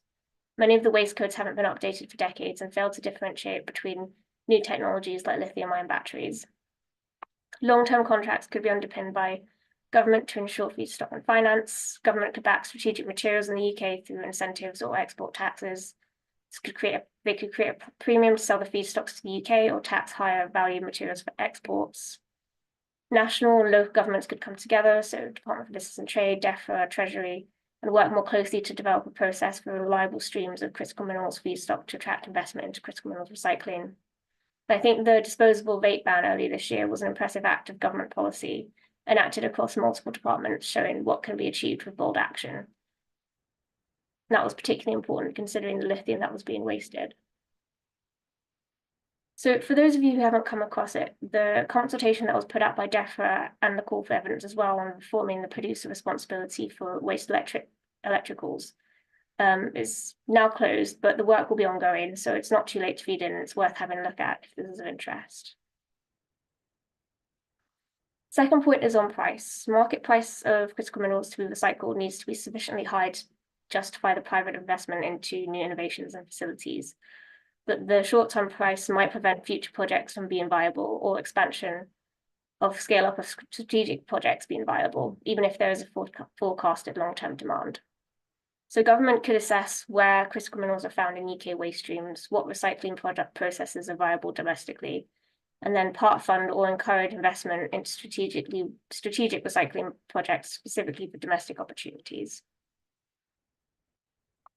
And then across multiple sectors, planning and permitting comes up quite a lot. We hear about delays in planning and permitting, not just for starting up new projects, but also for extensions and expansions of operating ones, which can create delays and incur costs. And we heard quite a lot about the importance of community engagement, and the same applies here. On the one hand, it's very important that local communities have a say in what takes place in their vicinity and that those voices are represented and the due processes are taken forward. I think the main point is that the actual processes for planning and permitting shouldn't be unnecessarily delayed. And some of the challenges we've heard in general are long timeframes in the processes, limited decision-making capacity and experience in specific areas that might be quite complicated, such as mining, unclear roles and responsibilities of different decision makers and different agencies, lack of practical support and incentives for local planning authorities, some of whom are doing brilliant work but might not necessarily have the right support, divergence between planning and permitting requirements, and finance processes in general. And some companies have highlighted bureaucracy costs and long timeframes for making minor changes to their permits as well. So it's not just about new projects starting up, and this needs to change if we want strategic companies to be able to expand. So in terms of policy recommendations, UK government, both national and local, can demonstrate to investors how they'd mitigate delays and help to secure sites. So Department for Business and Trade officials could support companies in overseeing that planning and permitting processes aren't being unnecessarily delayed, particularly for projects that are strategic to critical minerals objectives. And at PDAC this year, Canada's Minister for Energy and Natural Resources, Minister Wilkinson, shared plans to implement a permitting dashboard for transparency around timeframes in the mining sector, as well as service standards for these processes. And the timeframes would look at how long the processes would be expected to take and challenge public services on delays, and government in the UK could take a similar approach to this. And de-risking research and development is also needed. We've seen some really great work taking place by UKRI and Innovate UK, much of which was presented last week at Materials Research Forum. We look forward to seeing this continue. Given the high risk of early stage R&D, government innovation funding needs to bridge the gap to develop some of the new recycling processes for critical minerals. A lot of funding has gone into batteries and rare earth elements, so how can the scope as well be expanded to cover other critical minerals? And government needs to help bridge the gap in terms of commercializing R&D between TRL levels 4 to 7 to encourage private investors and larger companies to invest in new research. R&D funding could also be targeted scaling up recycling technologies that are targeted at more niche critical minerals as well. And we also need to make sure we have the right skill sets and talent pipeline for critical minerals jobs. Talent pipeline paper outlines the skills needed for critical mineral supply chains, and IM3 have also published an excellent paper highlighting these skills gaps. We're also very excited to be collaborating with the Natural History Museum and hosting an event on the importance of talent pipeline with this important scientific institution on the 3rd of July. And the event will be targeted at young people to raise awareness of career pathways in critical minerals, as well as showcasing some of these career pathways to policymakers. We'll also have some stands for an input from other organizations. So if you'd like to get involved, please let me know. It'd be great to have as much input as we can from different stakeholders. So to conclude, the importance of a circular economy for critical minerals is recognized in the critical mineral strategy, but the points raised in the presentation also need to be addressed to encourage inward investment into developing these processes further. Thank you for listening. Hope to see you at one of our upcoming events. And if you'd like to find out more, please let me know. Thank you. Fantastic. Thank you very, very much, Kirsty. Round of applause on behalf of all of us. Absolutely fantastic. So yeah, you can see all of the details there for the Critical Minerals Association. Go and take a look. And as Kirsty has done a fantastic job of doing, there are lots and lots of resources that are there. Now, because of our time constraints, you're going to have to engage with Kirsty in the chat and the Q&A, and I'm sure she'll be delighted to respond to your questions, because it's now time for bursting the bubble, everybody. Yes, the time has come. I can see Sophia getting ready. She's rolling up her sleeves. She's saying, oh yes, now is the moment where we get to say what we really think about raw materials. Now, as you can see, we've got a number more faces that have come and joined us here right now. So for example, we have Ewan. Ewan, give us a wave. Excellent. And we have Ashlehan as well. Give us a wave. Fabulous. And Ewan and Ashlehan are going to provide us with some commentary after we finish bursting the bubble, not just on bursting the bubble, but all of today. So they're going to be almost like our rapporteurs, as it were. However, bursting the bubble, I would like to welcome to our virtual platform, to start with, our wonderful Sophia Stanley. So Sophia, give us a wave while I spotlight you for everybody. Absolutely fantastic. Secondly, we are going to welcome to the stage, and this is where I'm finding everybody. Mayan, say hello to everybody. There we go. Fabulous waving. It's almost like a game show, isn't it? It is glorious.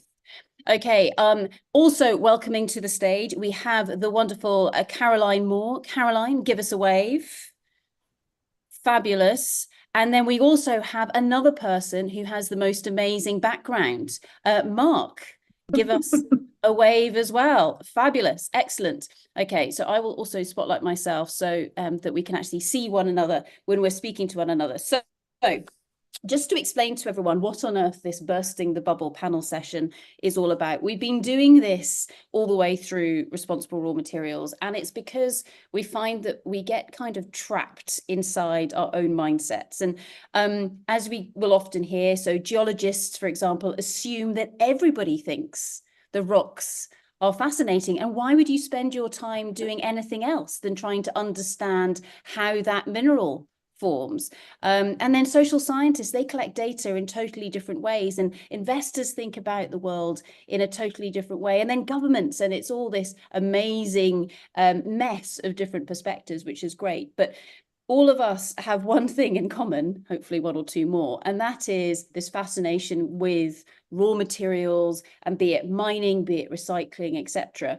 But of course, we exist in our own bubble. And in order to kind of hold ourselves to account and go, but hang on a second, what does the real world think about all of this? Each year we have this Bursting the Bubble session. And what we do is we bring together a number of incredibly brave and courageous individuals. So to all of you on the panel this year, thank you so, so much for doing this. And we ask these wonderful individuals some very basic questions, such as, where do you think raw materials come from? And do you really care? And what do you think about the mining sector, for example. So in order for us to kick off today, what we're going to do is I'm going to invite our fabulous panelists to introduce themselves. So what name would you like us to call you by today? And then anything else you feel that we should know about you. And then we've got a couple of questions that we've already discussed amongst ourselves, or hopefully you've seen some of them before. Feel free to ask one another questions, ask me questions as well. This is all about us being able to think outside of the box and going, okay, what does the real world think about raw materials? So in terms of introducing ourselves, Sophia, would you like to kick us off? And then we're going to go to Mayan. So Sophia, who are you? Thank you, Sarah. I'm Sophia Stanley. I have just recently, I feel like I'm cheating a little bit because I have been at the conference since Monday. So I'm new to the mining industry, but I have been picking up some bits and pieces. So I'm currently on a social impact and leadership course with On Purpose. So I'm doing some time at Satala as part of that. Before that, I was living in Australia and New Zealand doing watermelon farming and dairy farming and stand-up comedy. So have quite a wide range of experience, but my professional experience was back in management consultancy. And I'm trying to make a difference, make a positive impact on the world and what that might look like. So yeah, excited to learn a bit more. Fantastic. Thank you very much, Sophia. Mayan, how about yourself? And then we'll go to Caroline. Thanks, Sarah. So my name's Mayan Al-Shikachi, you can call me Mayan, and yeah, my background's in politics. Did 6 years with the UK government, focusing on a variety of policy areas, but mainly focusing on international development and diplomacy. And I'm also on the On Purpose programme alongside Sophia. Excellent. By the way, we have gone beyond the On Purpose programme in case anybody is wondering, but if you're interested, I'm sure we can put a link to it in the chat. Fabulous. Caroline, do you want to say hello? And then we'll go to Mark. Hi, I'm Caroline Moore and I work in sustainable design, predominantly with artisans in the east of Africa, but have been working globally to look at the way that you can create entrepreneurship and empowerment models within traditional design skills. Fantastic. Thank you very much, Caroline. And Mark, how about yourself? Hi, my name is Mark and I'm the managing director of a 231-year-old manufacturing business based in London, one of the few survivors, I'm afraid. And we are a wire company. You can see behind me the sort of wire we use. You can see copper, brass, stainless steel. So we basically, I'm the 6th generation in the company. In my dad's day, we used to have about 88 people working for us, and now we're down to 8 people. That's the decline of British manufacturing. But we still survive because we do special wires. Now, you've all seen our wires. For example, Thunderbirds, the puppets, that was our wires hanging the puppets. So we're not volume users. We're not producing thousands of tons of copper. If you want a piece of wire covered in blue plastic with a stainless steel overbraid on it, and you want 200 meters, we will make it for you. So we do specialist, small quantities of wire, and that's why we're still around. I'm loving that. I did not think we would be talking about Thunderbirds today. But thank you so much for bringing that into the room. Genius. So let's start off maybe with yourself, Mark, and then I'll ask the same question to Caroline. And I think, Mark, seeing as you have some metal or pictures of metal on the wall behind you, do you ever think about, care about where the raw materials come from that you use within your manufacturing? Yes, we do. We take care. There's certain companies we deal with who we have to sign a declaration that the metal that we use in our wire is not being ripped out of the ground by slaves under the age of 5. So, there is a social conscience on where we get it from. But, the total amount of metal we actually use in a year is in its low tonnage. We're not a big user, but we obviously take care to make sure we do source our raw material from reputable companies. Yeah.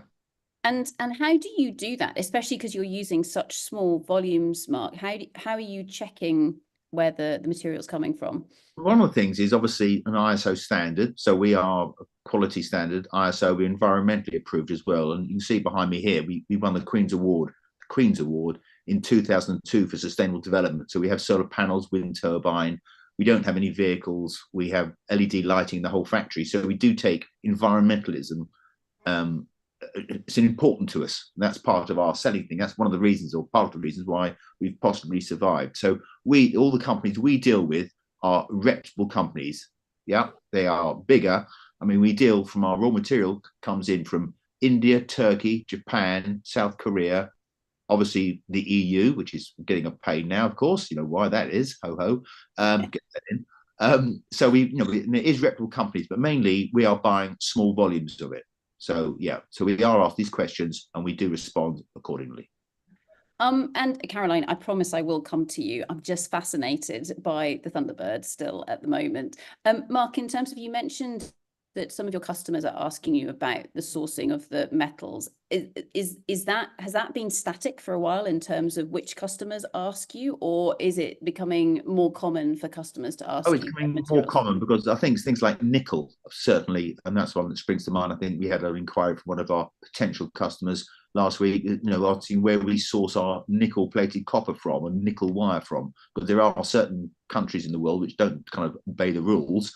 And I think they are, you know, people are concerned that these people are exploiting mining, exploiting the people, and causing immense environmental damage, of course. So yeah, we do get asked for this. Okay, and final question, I promise. So in terms of, say, copper demand, as we've heard in some of the talks earlier on today, the anticipated demand for copper is just huge. And so one of the key mechanisms we can use is to reduce that demand. And by, you know, and use things like, instead of just using copper in a wire, mixing in some silver, for example, which therefore lowers the demand on copper, perhaps makes the wire more complicated. In terms of that sort of innovation, are you seeing that coming through in earnest, or is this something that's just confined to the universities? No, I can see that happening, to tell the truth. I mean, sometimes you want a copper wire, for example, which is strong and has got the conductivity, and you can put your stainless or steel in there. I mean, we make antenna braids for the military, HF antenna, and that is a mixture of tin copper and Kevlar. So we are actually making the strength, because copper is not particularly strong, but we put Kevlar in it. That makes a strong cable. So we are doing that already. One of the things as well, which I'm, you know, because of our environmental side, we recycle all our waste material. So all our copper, which we use when we set up, this copper scrap left over, we don't say that's scrap, we say that's a material that we will sell. So we actually recycle. So we're part of that loop. And because we're part of that loop, we actually don't waste any material at all. Awesome. So here we have, sorry, on you go, keep going. No, I was just saying, waste not, want not. I mean, we take care. I mean, because of our environmental side, we have to skip outside. We empty that twice a year, because everything we use, our plastics recycled, our packaging recycled, all our metals are recycled. You know, so we don't chuck nothing away. And that's, I think people do that. What's it called? Urban mining, I believe it's called, where you will use scrap and all this waste which we landfill. Someone's going to start at some stage digging up the old landfill to get the copper out of it. Anyway, yeah. Over to you. Absolutely. Thank you very much for that, Mark. Brilliant. Caroline, I promise I won't ask so many questions, but I'm sure you are absolutely fascinating as well. Do you care about where you get your materials from? No, I mean, I do. I think sometimes it's a different question with us, because we work with artisans in slum areas. So therefore, having that supply chain is very different. It may come from recycling rather than it being direct from a supplier. But if we are doing a larger scale project, then we will work with a supplier that we know is bringing in the materials that are specific to that particular product. And what kind of products do you make, just so we can visualize it in our heads? So I predominantly work in brass jewelry. So we do a lot of casting and brass wire work and sheet work, mainly within Kibera and Rongai in Kenya. And so we're working with materials there, as I mentioned, a lot of it recycled, to try and create a new economy and entrepreneurship with those artisans and their skills. Awesome. So in terms of the recycling that you're mentioning there, what's the process? How does that happen? Well, actually, there has been a law, I believe, that's gone in place in Kenya, which means that we're not meant to recycle the brass. So it becomes slightly controversial. But what they'll do is they'll use old brass and smelt it down to then be able to cast. So it'll be pouring of particular pieces, for example, a bracelet, a necklace, whatever it might be. And that can also go into things like handles for furniture, doors, etc. Really interesting, absolutely fantastic. And I love what you mentioned there about actually it becoming a bit controversial. Why Yeah. why is it that they've said that they don't want you to recycle? Is it because they're trying to boost the primary industry, or what's the driver behind that? I mean, I would assume it is to boost the primary industry. I think the conversations within Kenyan politics and how that works is not always the easiest, and it can be more beneficial for parties that are involved and stakeholders that are involved within that industry. Unfortunately, it's not always the guys on the ground that need to have that input of information. They don't get to have the conversations and how important it is for them to be able to use that recycled that metal. And also, to be honest with us, we like the recycled story. That is part of what we're selling. It's looking at ways that you can reuse things and create something different and new and special out of something that was once sitting on a metal heap. Yeah, fascinating. Excellent. Thank you very much, Caroline. Mayan, perhaps if I can bring yourself in, and then we'll go to Sophia. So Mayan, you mentioned that you've got that experience from a government perspective. And what we're hearing here, of course, is that regards to sourcing these materials, global trade is key, etc. Do you have any thoughts on that, or anything that Mark and Caroline have just said? Yeah, absolutely. I totally agree. I mean, the kind of relationships between these countries and the trade is so key to, I mean, quite obviously be able to access these materials and then transport them through the supply chain and actually process them. I think because of like my kind of international development background, I'm always thinking, but at what cost? What cost to these, like, to communities? At what cost to the kind of inequalities or imbalance of power between high income countries with these businesses that can go in and do this, and low income countries that might be very wealthy in terms of like the resources that they've got, but obviously struggle with this kind of what we call resource curse. And you'd hope to see these countries be able to develop economically, be able to benefit from the jobs, benefit economically with growth. But unfortunately, we do find that these countries also have weaker institutions. And I'm always worried that there is an imbalance of power there. And if we are going to reach our CO2 kind of goal to kind of reduce our dependencies, and we're going to have to increase our reliance on renewable energies, I think it's by sixfold by 2040, according to the UN. So that means a lot more mining, a lot more relationships between countries. But again, at what cost to these host communities is the question I'm always asking.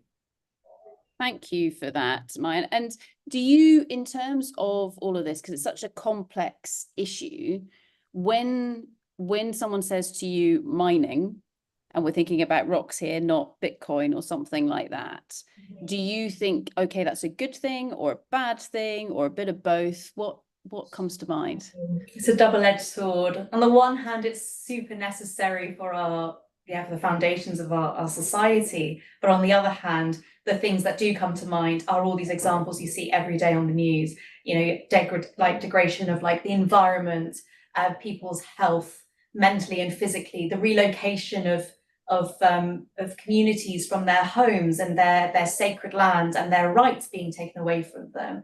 So I really worry not only about the inequalities between countries and the balance of power, but also within countries too. Are governments really prioritizing the welfare of their citizens, or are they prioritizing the mines and the money that's coming from that? So it's a bit of both, to be honest. Good answer. Thank you for that, Mayan. Sophia, who has been cheating all week because she has been listening into the conference. Sophia, what are your general thoughts on mining? Where are you at mentally at the moment? Oh gosh, how long have you got? I think my brain's about to explode. It's been a very interesting baptism of fire, and I think I've been on a real roller coaster. I think probably before, when I was telling people on the program, oh, my next placement is with a risk and sustainability consultancy, and they kind of work quite a lot with the mining industry, most people were sort of like, what? We're doing social impact, we're doing sustainability, that those two things don't really mesh. And so I've really enjoyed sort of coming into the belly of the beast and kind of working out a little bit more about the reality. I'm still struggling, though. There's a couple of things. I really enjoyed James and Dave's talk earlier. I think one of the comments I heard was, if we're going to satisfy the lifestyle we've become accustomed to.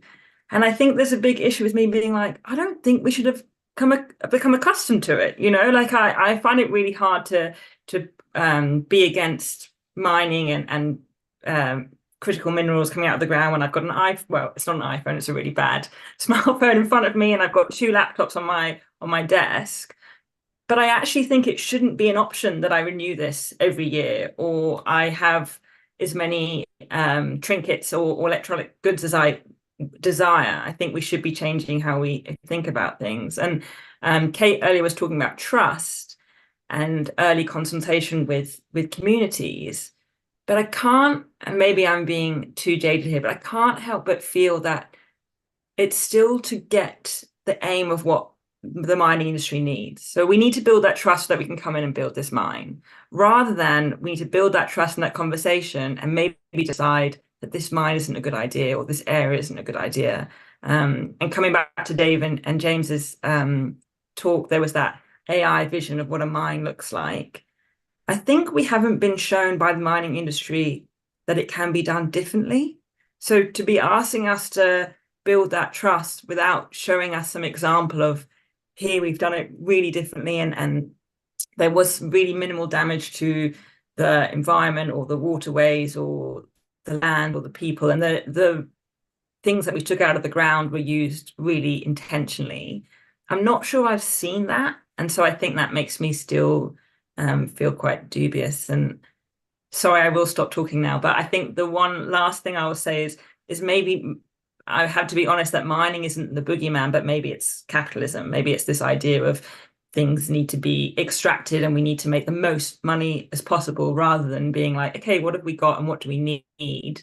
And my father's a socialist, so he will be really proud to be listening into this. But maybe that understanding of, we don't need to be making more and more and more, and we don't need to see a mine pit as necessarily a source of profit and stakeholders and CEOs making money. Maybe like Kate was talking about those communities in Ireland, you can see it as a community good and be excited about that. But I don't think we can do that in our current capitalist society. So that's what I think about mining. So, Sarah. No, it's brilliant. Thank you very much, Sophia. Mine, I saw you nodding along. Would you like to explain / extrapolate on your nods? Yeah, I was kind of thinking about it, what Sophia was saying, but from a kind of relationship perspective. You know, we're because of the scattered society, because of the way our geopolitics is, there's so much competition happening, even in the mining industry. And you can see, for example, I know that the UK and the US, a lot of the West is trying to reduce its dependencies on materials extracted from China, for example, from Chinese businesses, because they have a stake in so many communities. But at the same time, we need to collaborate, because it's only through collaboration that we can be able to transfer the technology and the innovation between each other, to be able to see what does a safe mine look like, what does a positive community good actually look like. And I feel like there's more collaboration that can be done between countries to be able to do that. Thank you for that, Mayan. Brilliant. So with this and coming back to Mark and to Caroline, with that first original question that I asked to Mayan, so when someone says to you mining, what comes to mind? We've heard what Sophia and Mayan kind of, I guess, envisioned, but Mark, what comes to mind when someone says mining to you? Basically, a bloody great hole with kind of digging stuff out of it. I think we all, with that image we had of a mine in the Arctic. I mean, that's, I think, everyone's conception of it. But obviously, we accept it. But the thing is, as well, is when it's been sort of finished and it's been dug out, what happens then? Now, the Cornish, for example, in Cornwall, they had mining there for tin for hundreds of thousands of years. They had in the Mendips, south of Bristol, they had mining there. Well, that's all gone now. But some of the remnants are over. Now we think how nice and cute they are, because basically nature's taken over, and we think, oh, we go to Cornwall, we see an old mine engine there, an old building. But that was, once upon a time, that was a serious mine with serious money, serious exploitation of the people who worked in their mines because they needed the job. But there are projects, the Cornish, where that project where the China clay mine was, they put big bubbles in there and they've made a nice greenery there. So that's some use, which was a building, a big hole in the ground, which someone has put in a good project on it. So yeah, so that's the problem, I think, isn't it? That conception of smash up, dig out, leave it. That's the general conception. Yeah, thank you for that, Mark. Caroline, how about yourself? I don't think I disagree. I think that I probably also think of a large hole or destruction that is a result of the mining. It's not something. I mean, I'm very aware that it's necessary, and as Sophia was talking about, I have my phone, my iPad, etc., sitting in front of me. But I think that we as society need to start thinking about that consumerist nature of, do we need to have as much as we have in front of us? Do we need to have the newest thing? And how can it be sustainable? And actually, again, understanding a little bit more about how mining is moving forward and the different ways that people are trying to ensure that it can be more sustainable or circular. Thank you for that, Caroline. Great. Sophia, coming back to yourself, you mentioned that no one has shown you what that good mine or mining activity, etc., could look like. Do you have any idea in your head as to what you would like to see, or how, in what manner someone could show you what those other practices or those good practices could look like? Do you have any of that, or is it a case of, I have no idea, but I'll know when I see it? It's funny. I think I have an idea, and then until I see something different. So maybe my typical, I've spent some time living in Australia, and there mining is seen as like quite a like reputable source of income, like a good job option. And you would think, as Mark was talking before about like how to make sure you're coming from a reputable source, excuse me, that at least somewhere like Australia, I imagine that they're following health and safety, they're following standards, they're following regulations much more than, say, for example, a mine in Tanzania or the Congo. But I think I'm also starting to realize that when you're in Australia, you're also using a huge amount of chemicals, really big operations, often owned by one or two large stakeholders. And so maybe things like artisanal mining that's happening in Ghana or other areas in Africa, which I think my instinct would be like, oh, that's kind of like uncontrolled, informal, probably bad conditions. If the source of if it's smaller, that doesn't really help. But yeah, maybe smaller mines where people are working like closer to where things are being used. It reminds me of, I did a bit of dairy farming in my life, and I think small dairy farms where you have like 100 cows, you can sort of understand how that can get managed within the landscape and where that milk's going to. But then when you start having mega dairy farms of like 1,000 cows, the waste is too much to manage. It ruins the landscape. It has to become part of a global system because that local area doesn't need that much milk.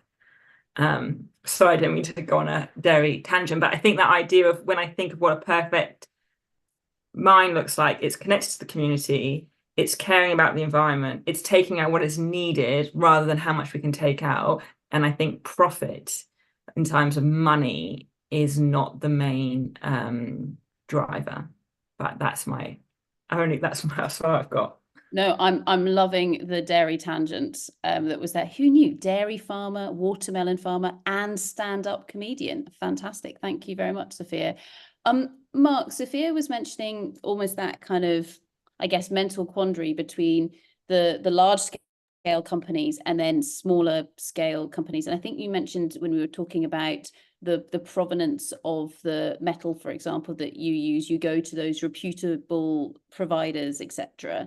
In terms of that, I mean, are they large companies? Are they small companies? Where do they sort of fit in that structure? It's tell the truth, it's all ranged from very large companies to small sort of three-man band companies. One of them I mentioned about the decline of British manufacturing. One time, of course, we were sourcing all our material, raw material, from UK companies, because that's the way it was. We had those people. But nowadays, as I mentioned, we're sourcing worldwide, and I think we only have now 2 suppliers in the UK who can supply us our raw material, because the other ones, they don't exist. So we have to go abroad. Now, obviously, when you go abroad, you have got less control on the company because you don't really know them. You don't visit them, etc., and see them. But as I said, we make sure that all our suppliers are ISO at least.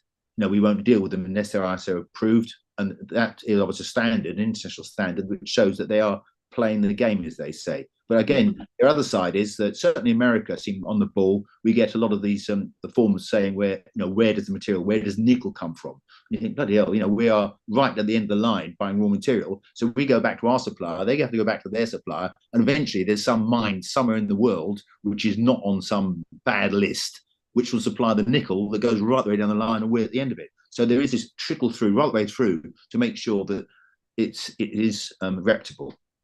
Thank you for that, Mark. Final question to Caroline. Caroline, you mentioned that you're using predominantly recycled material.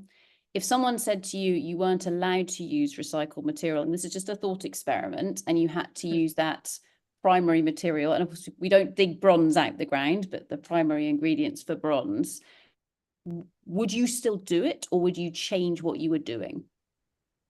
No, I think we'd still do it. I just think you'd look at the ways that you can. I think, especially with the type of work that I do and the type of artisans that I work with, that is fundamental to their skills and how they've learned to work.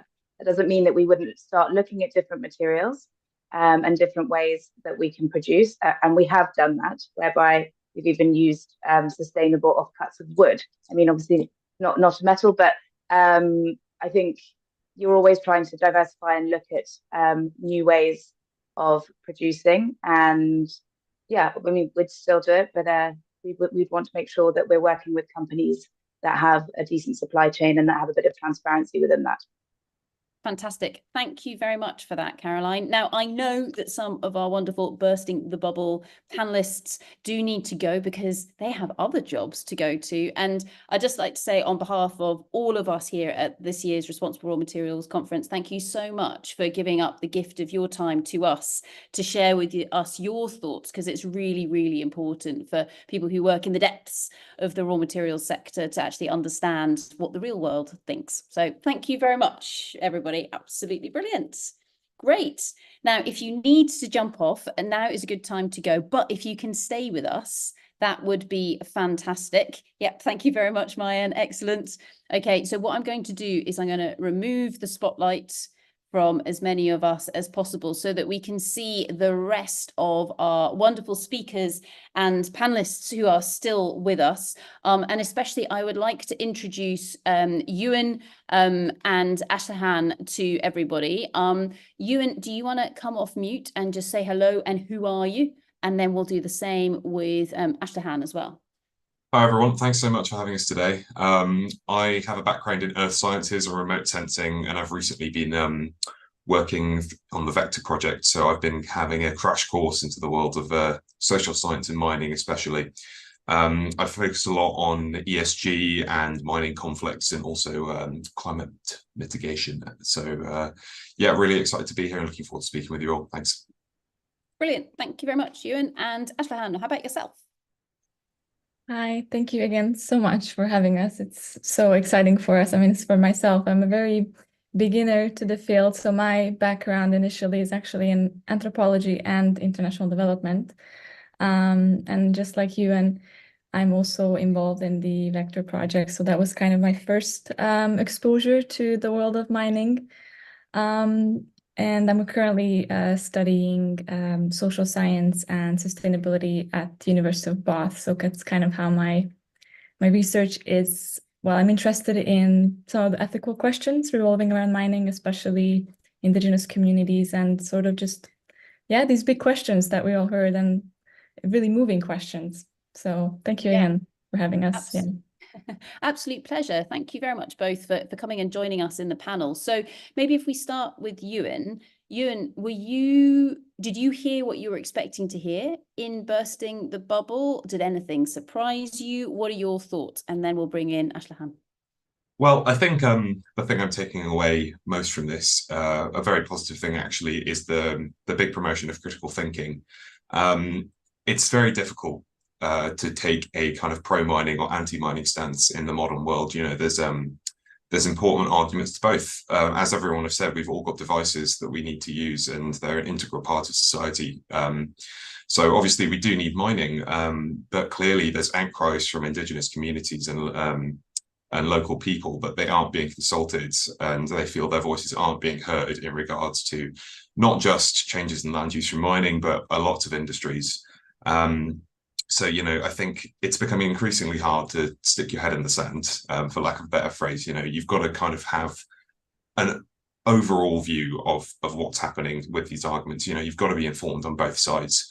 So yeah, I think going forward, keep doing what we're doing. It's really, really important to promote that idea of critical thinking. You know, you've got to take it case by case. You've got to understand the context and the history, and really, really hear people out, and not just say you've consulted them, but genuinely listen and inform policymakers based on that. Great, thank you very much, Ewan. Ashlehan, how about yourself? What do you reckon? It was really refreshing for me to actually hear this question that even we're questioning how do we feel about mining? Because I think when we ask this, it still stirs up very different emotions from people, because everybody has such different experiences. And at first, when I heard mining, I didn't really think much of it. And then I immediately saw that, okay, there's a very pro-mining and a very anti-mining community, but then there is a middle, and a lot of people say it's impossible to be indifferent to this, but and it was, again, really refreshing to hear from especially experts today that there is indeed a middle, and even personally how we refer to this, we have to ask these sort of questions. And I saw someone mention in the comments that it's very important that we bring this to government and policy, but also it has to start from us, how we change certain things of our needs and even our consumption habits, or getting used to maybe not buying again, as I think Sophia said, like the newest iPhone or what have you. So these questions are really interesting, and it really got me thinking. But specifically, I mean, my exposure, again, a lot of, especially during my coursework, so I've heard a lot of negative things of how communities are being impacted. So for example, the QMM mine in Madagascar, and they're tragic. I mean, they're in a health crisis at the moment because of the mining operations, but also that mine is extracting ilmenite, which is a very essential source, because it's a whitener, I believe. I mean, I'm not a geologist, but I'm sure they could confirm that. I think it's in toothpaste, if it's even in white paint. So basically everything, even in fridges, I think that's how they. So it's so hard to really understand.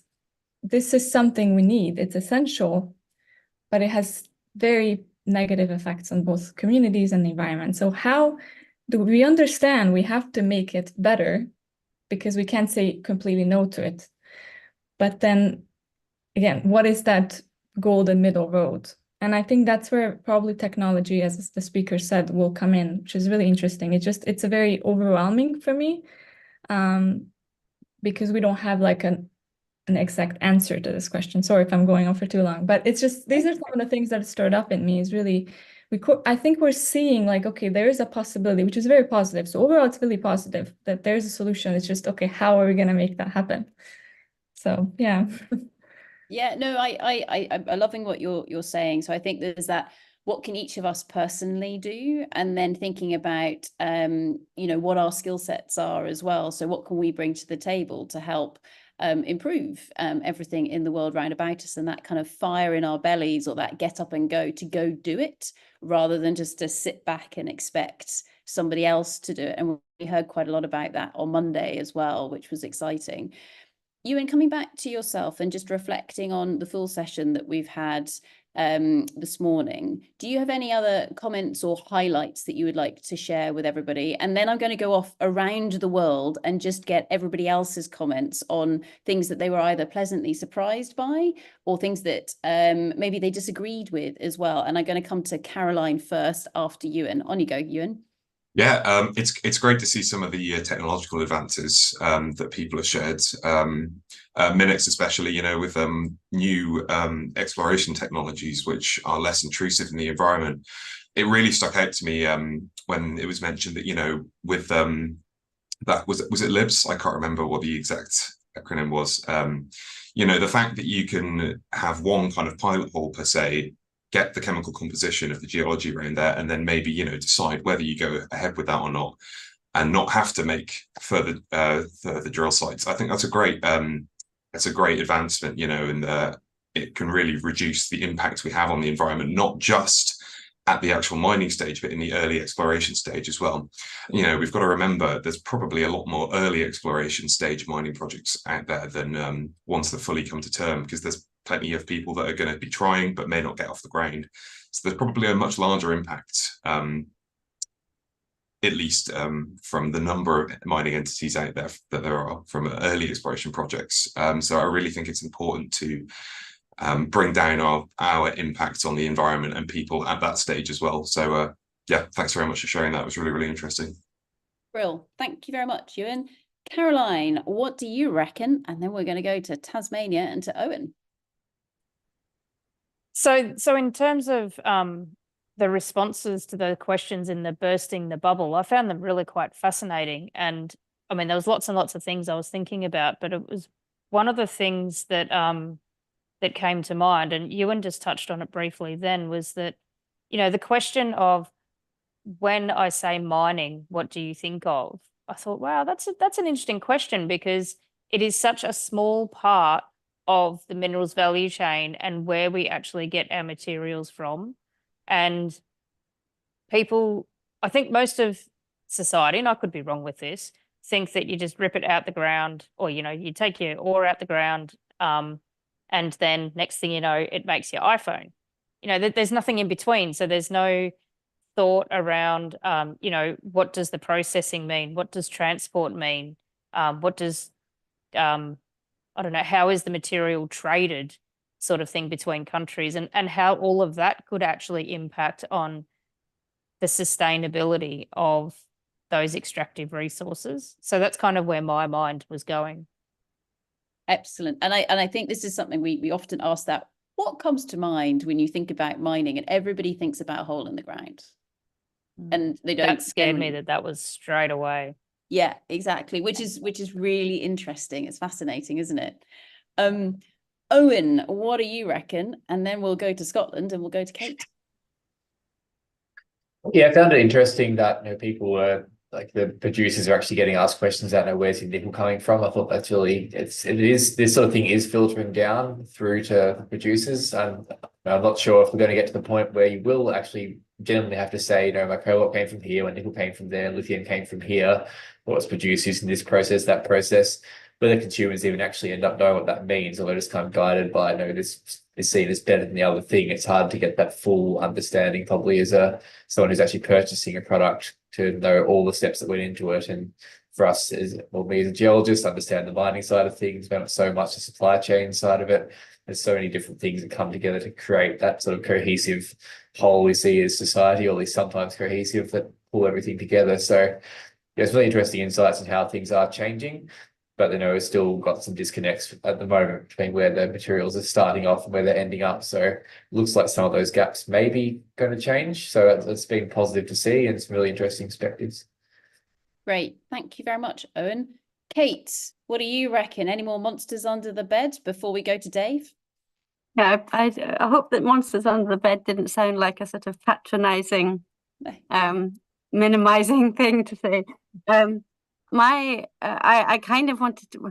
Owen beat me to the with his point. Really, I was going to say something similar. I was quite taken by, or sort of quite interested in what was said about the need to show responsible resourcing for copper, and about that how copper wires hasn't affected, have children mining or impacting landscapes as well. And I thought that was really positive, and I think it really is that circular economy and the sort of responsible resourcing is really a growing thing, and it's very. And I think also from my experience of speaking to community people, I think I was really pleasantly surprised to see that. I think that way of thinking is also spreading to the public generally, to make people maybe confused a bit about what the difference between exploration and mining is, or what it might be like, and whether it is going to be a big hole in the ground. Because I think that AI image was really,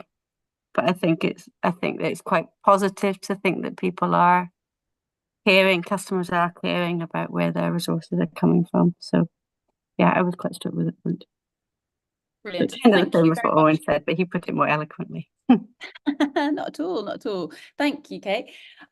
Dave, what do you and your dog reckon? And then we'll go to James. Where to start? I really loved the panel session at the end. I think that really illustrated the sheer size of the problem the mining industry has communicating what it does to the not just to people, just to the general public.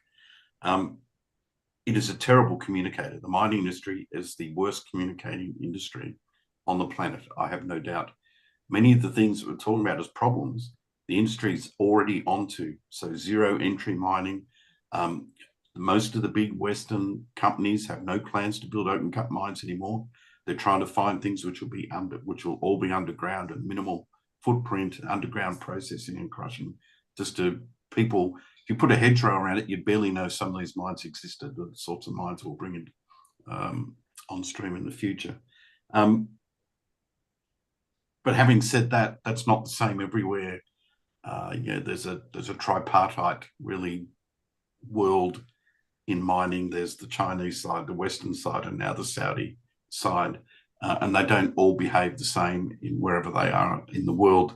One of the things that holds up the Western companies is actually they do try to perform to a standard and not when they get held to, and that means that they can't operate very successfully in some parts of the world. So it is a hellishly difficult problem to solve, and I think the mining industry might do well to start with education. Great. Thank you very much, Dave. James, what do you reckon? And then we'll go to Kirsty. Yeah, so I think a couple of things. I'm going to make 2 points, but I think 2 things struck me. You know, these days I'm a geotechnologist. I think I just made that term up about a minute ago. But if we're going to disrupt this industry in the same way that Silicon Valley has disrupted consumer industries in the past with technology, if we're going to disrupt this industry and do what Dave's just talked about, we have to have exactly these conversations. And I suppose, Sarah, this is the first time I've been in a multidisciplinary conversation where we've, for me to sit in that bursting the bubble panel and hear someone make some of those comments from outside the sector, I'm going, oh crumbs, I've never thought about that. So great, right? So let's do this more, right? Because we need to do this, and that's part of disruption. We need to learn that. The other thing I wanted to say is we touched a bit on agriculture a few times. I have a farming background. I know a few people on the audience have a farming background. We tend to emerge farmers in this world.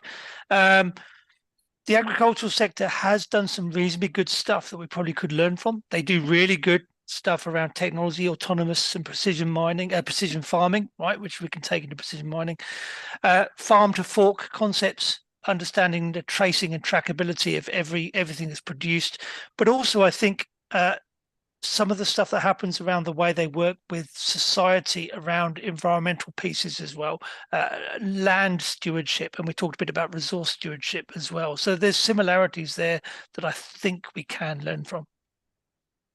Yeah, I agree, James. And I know there's been a little bit of chatter going on the side today. We're doing a project at the moment on my parents' farm, which is just along the road from where Kate is at the moment.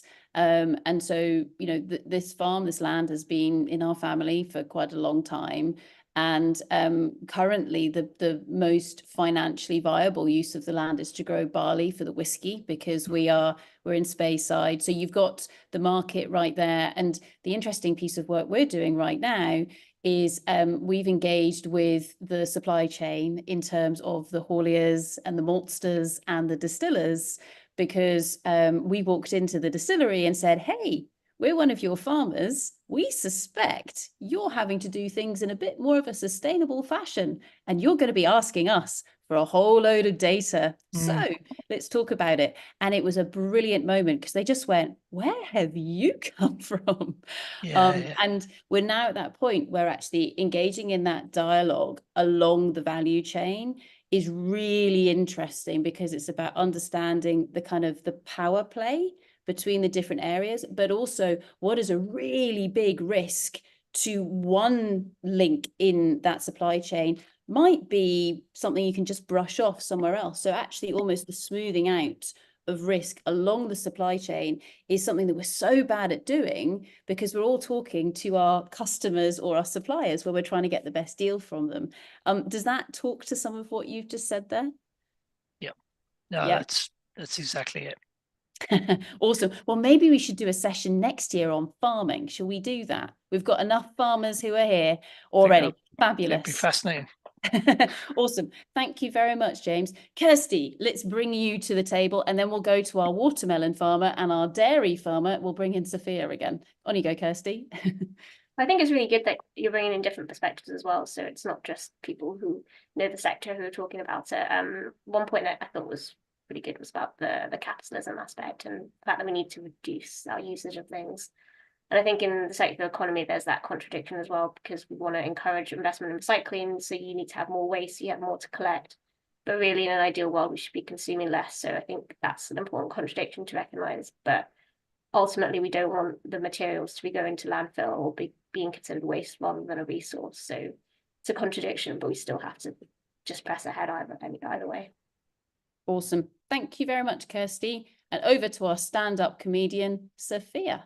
What do you reckon? You want a joke? I've got none. No, it's so interesting to hear the feedback as well from the panel, and how I think what Dave was saying about that comms piece feels really huge, because I am starting to learn stuff, but only because I've been with Satala for the last few months. And I think if I hadn't even had that, I wouldn't even have started exploring those ideas and what sort of is happening. And again, like Caroline was saying, I don't think about that process between once the metal's out of the ground and then it gets into my phone, and there's so much there. It is surprising that you had that someone had that trust diagram up the other day and was saying how mining was so low along with like tobacco, but pharmaceuticals was still quite high in terms of like the positive social impact, and that really surprised me. And I think we're not telling the story right about what mining can do. But I think there's also something about building trust needs to come from showing some vulnerability and taking account of what went wrong. And I don't know how we have that conversation without just being like self-flagellation and be like, we made all these mistakes, but having that conversation and then saying, this is what we're trying to do to make things better. But yeah, it's lots to think about. I'm still going to be mulling over for the next few days, I'm sure, or weeks. Well, it's just as well, because everybody, we're only halfway through the conference. Way! We've got another 4 sessions that, of course, start this afternoon. But before we go there, I'm just going to go to Matt and to Aileen and to Ludovine just to get their thoughts on this as well, because, of course, they've sat through all of the other talks that we've had. Matt, do you want to go first? And then we'll go to Aileen. Yeah, thanks all for the speakers. It's been, as usual, great. Kate, I like the monster. You're going to get this a lot, the Monster event, not just because my kids are really into Monsters Inc. at the moment, so that's really good. But also it kind of led into a question that I personally struggled as an exploration geologist, is when I went to spoke to someone, a community, I'd say, can I come and explore on your land? And they go, oh, well, no, is there going to be a mine? And I go, well, no, actually, I'm just an exploration geologist. My company's just looking for it. Maybe if it's a mine, it's not really my problem. Or again, I've always struggled with that. How do I knock on someone's door and ask, can I dig a hole in your garden? I don't think I personally still have a good question for that, answer for that. Because you don't know, do you? Nobody knows. There will be a No. mine, if you're that's why you're exploring, to see if there's anything that's worth.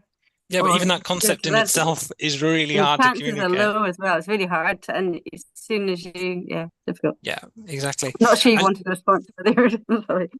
Yeah, exactly. And then going on to like more of the tech stuff, the thing that always amazes me is there's so much great work being done, in technology and geology and research. The thing that makes me sad is that often it's just not connected up, and often it probably leads into what Dave was saying, is that maybe some of these innovations and stuff are in a system that needs to fundamentally change. I think Elon Musk has a point where he says there's no need to optimize something that shouldn't exist. So maybe some of the practice and stuff that we've been doing need to really fundamentally, completely completely change. And hopefully at the end of this conference, I'm going to give a talk that will try and kind of share some of my thoughts on that kind of stuff. And then into the work that Sophia and maybe Kirsty were talking about, more of those bigger, I don't want to talk about politics, but that capitalism, socialist, you know, that kind of how can governments play a role in all this kind of stuff. And I think the elephant in the room that I put in the chat is that this transition to net zero,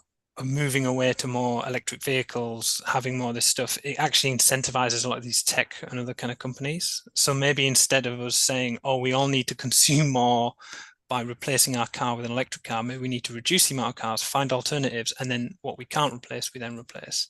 So again, this is this kind of like, it's in the interest of the mining companies to us go down this energy transition route. Maybe we kind of rethink a lot of that kind of stuff. So yeah, lots of very thought-provoking stuff, and looking forward more to come. Hopefully my brain doesn't explode like yours, Sophia.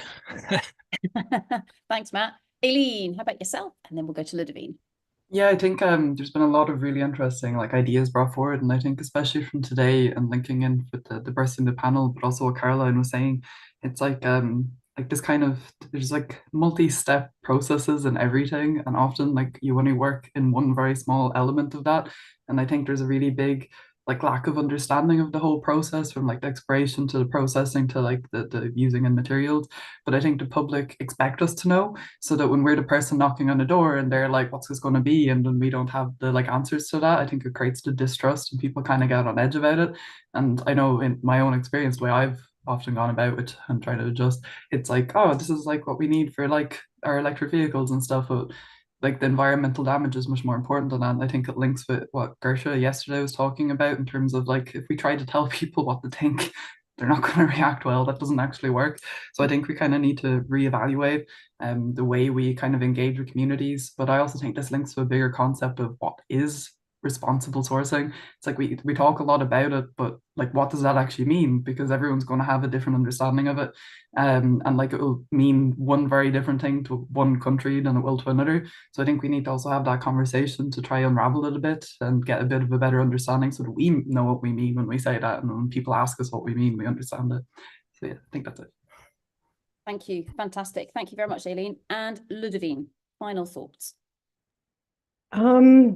I'm going to go on a slight tangent, but a lot of what we discussed this morning, whether it's mining is a great big hole or we need great big innovation,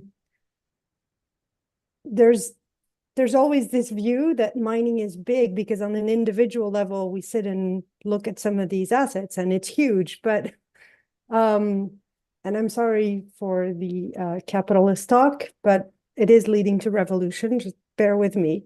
Mining is actually a really small industry. What I mean is, like, financially, we are worth nothing as an industry. So I just checked the stats, but this morning, the top 222 mining companies in the world are valued at 1.75 trillion. Just to give you an idea, Microsoft is 2.9 and Apple is 2.6.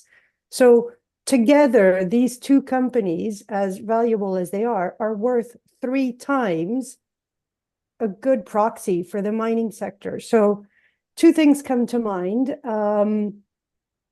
Yeah, we need to consume less. I would say we need to think about what our money is worth more, and how we use that financial capacity that we're creating towards, you know, the innovation that we need to enable the rest to exist. And I'm not limiting this to mining. I mean, the World Economic Forum has made an agenda point of linking mining and farming, because actually, with soon to be 10 billion people on the planet, you won't be able to farm without mining, because we simply, like, you know, have to rework the actual ground, the earth. And I'm being careful because it's full of geos, but like, we need to rethink how we farm. So what I would say is that we need to push past the slogans on how we use our money. And one tiny example of that is the EU came out with a CRM Act. Whether it's a good or a bad act, we can debate endlessly. But one of the key commitments from the EU Commission was to get a real rapid process on including mining and all mineral operations under the EU taxonomy, which is basically a sticker that says, this is an environmentally useful or friendly activity. Where 1 year later, progress on that is exactly nowhere. Because a lot of groups, including from within the EU executive, are saying, no, we can never categorize mining as environmentally useful or friendly. Well, then, I'm sorry, but without the money, none of this innovation actually can, deploy. And we're going in the same circle of this conversation.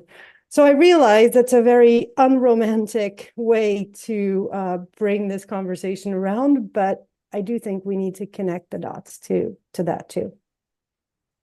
Great. Thank you very much, Ludovine. Always finds a way to get the Critical Raw Materials Act for Europe into the conversation, don't we? It might be close to your heart.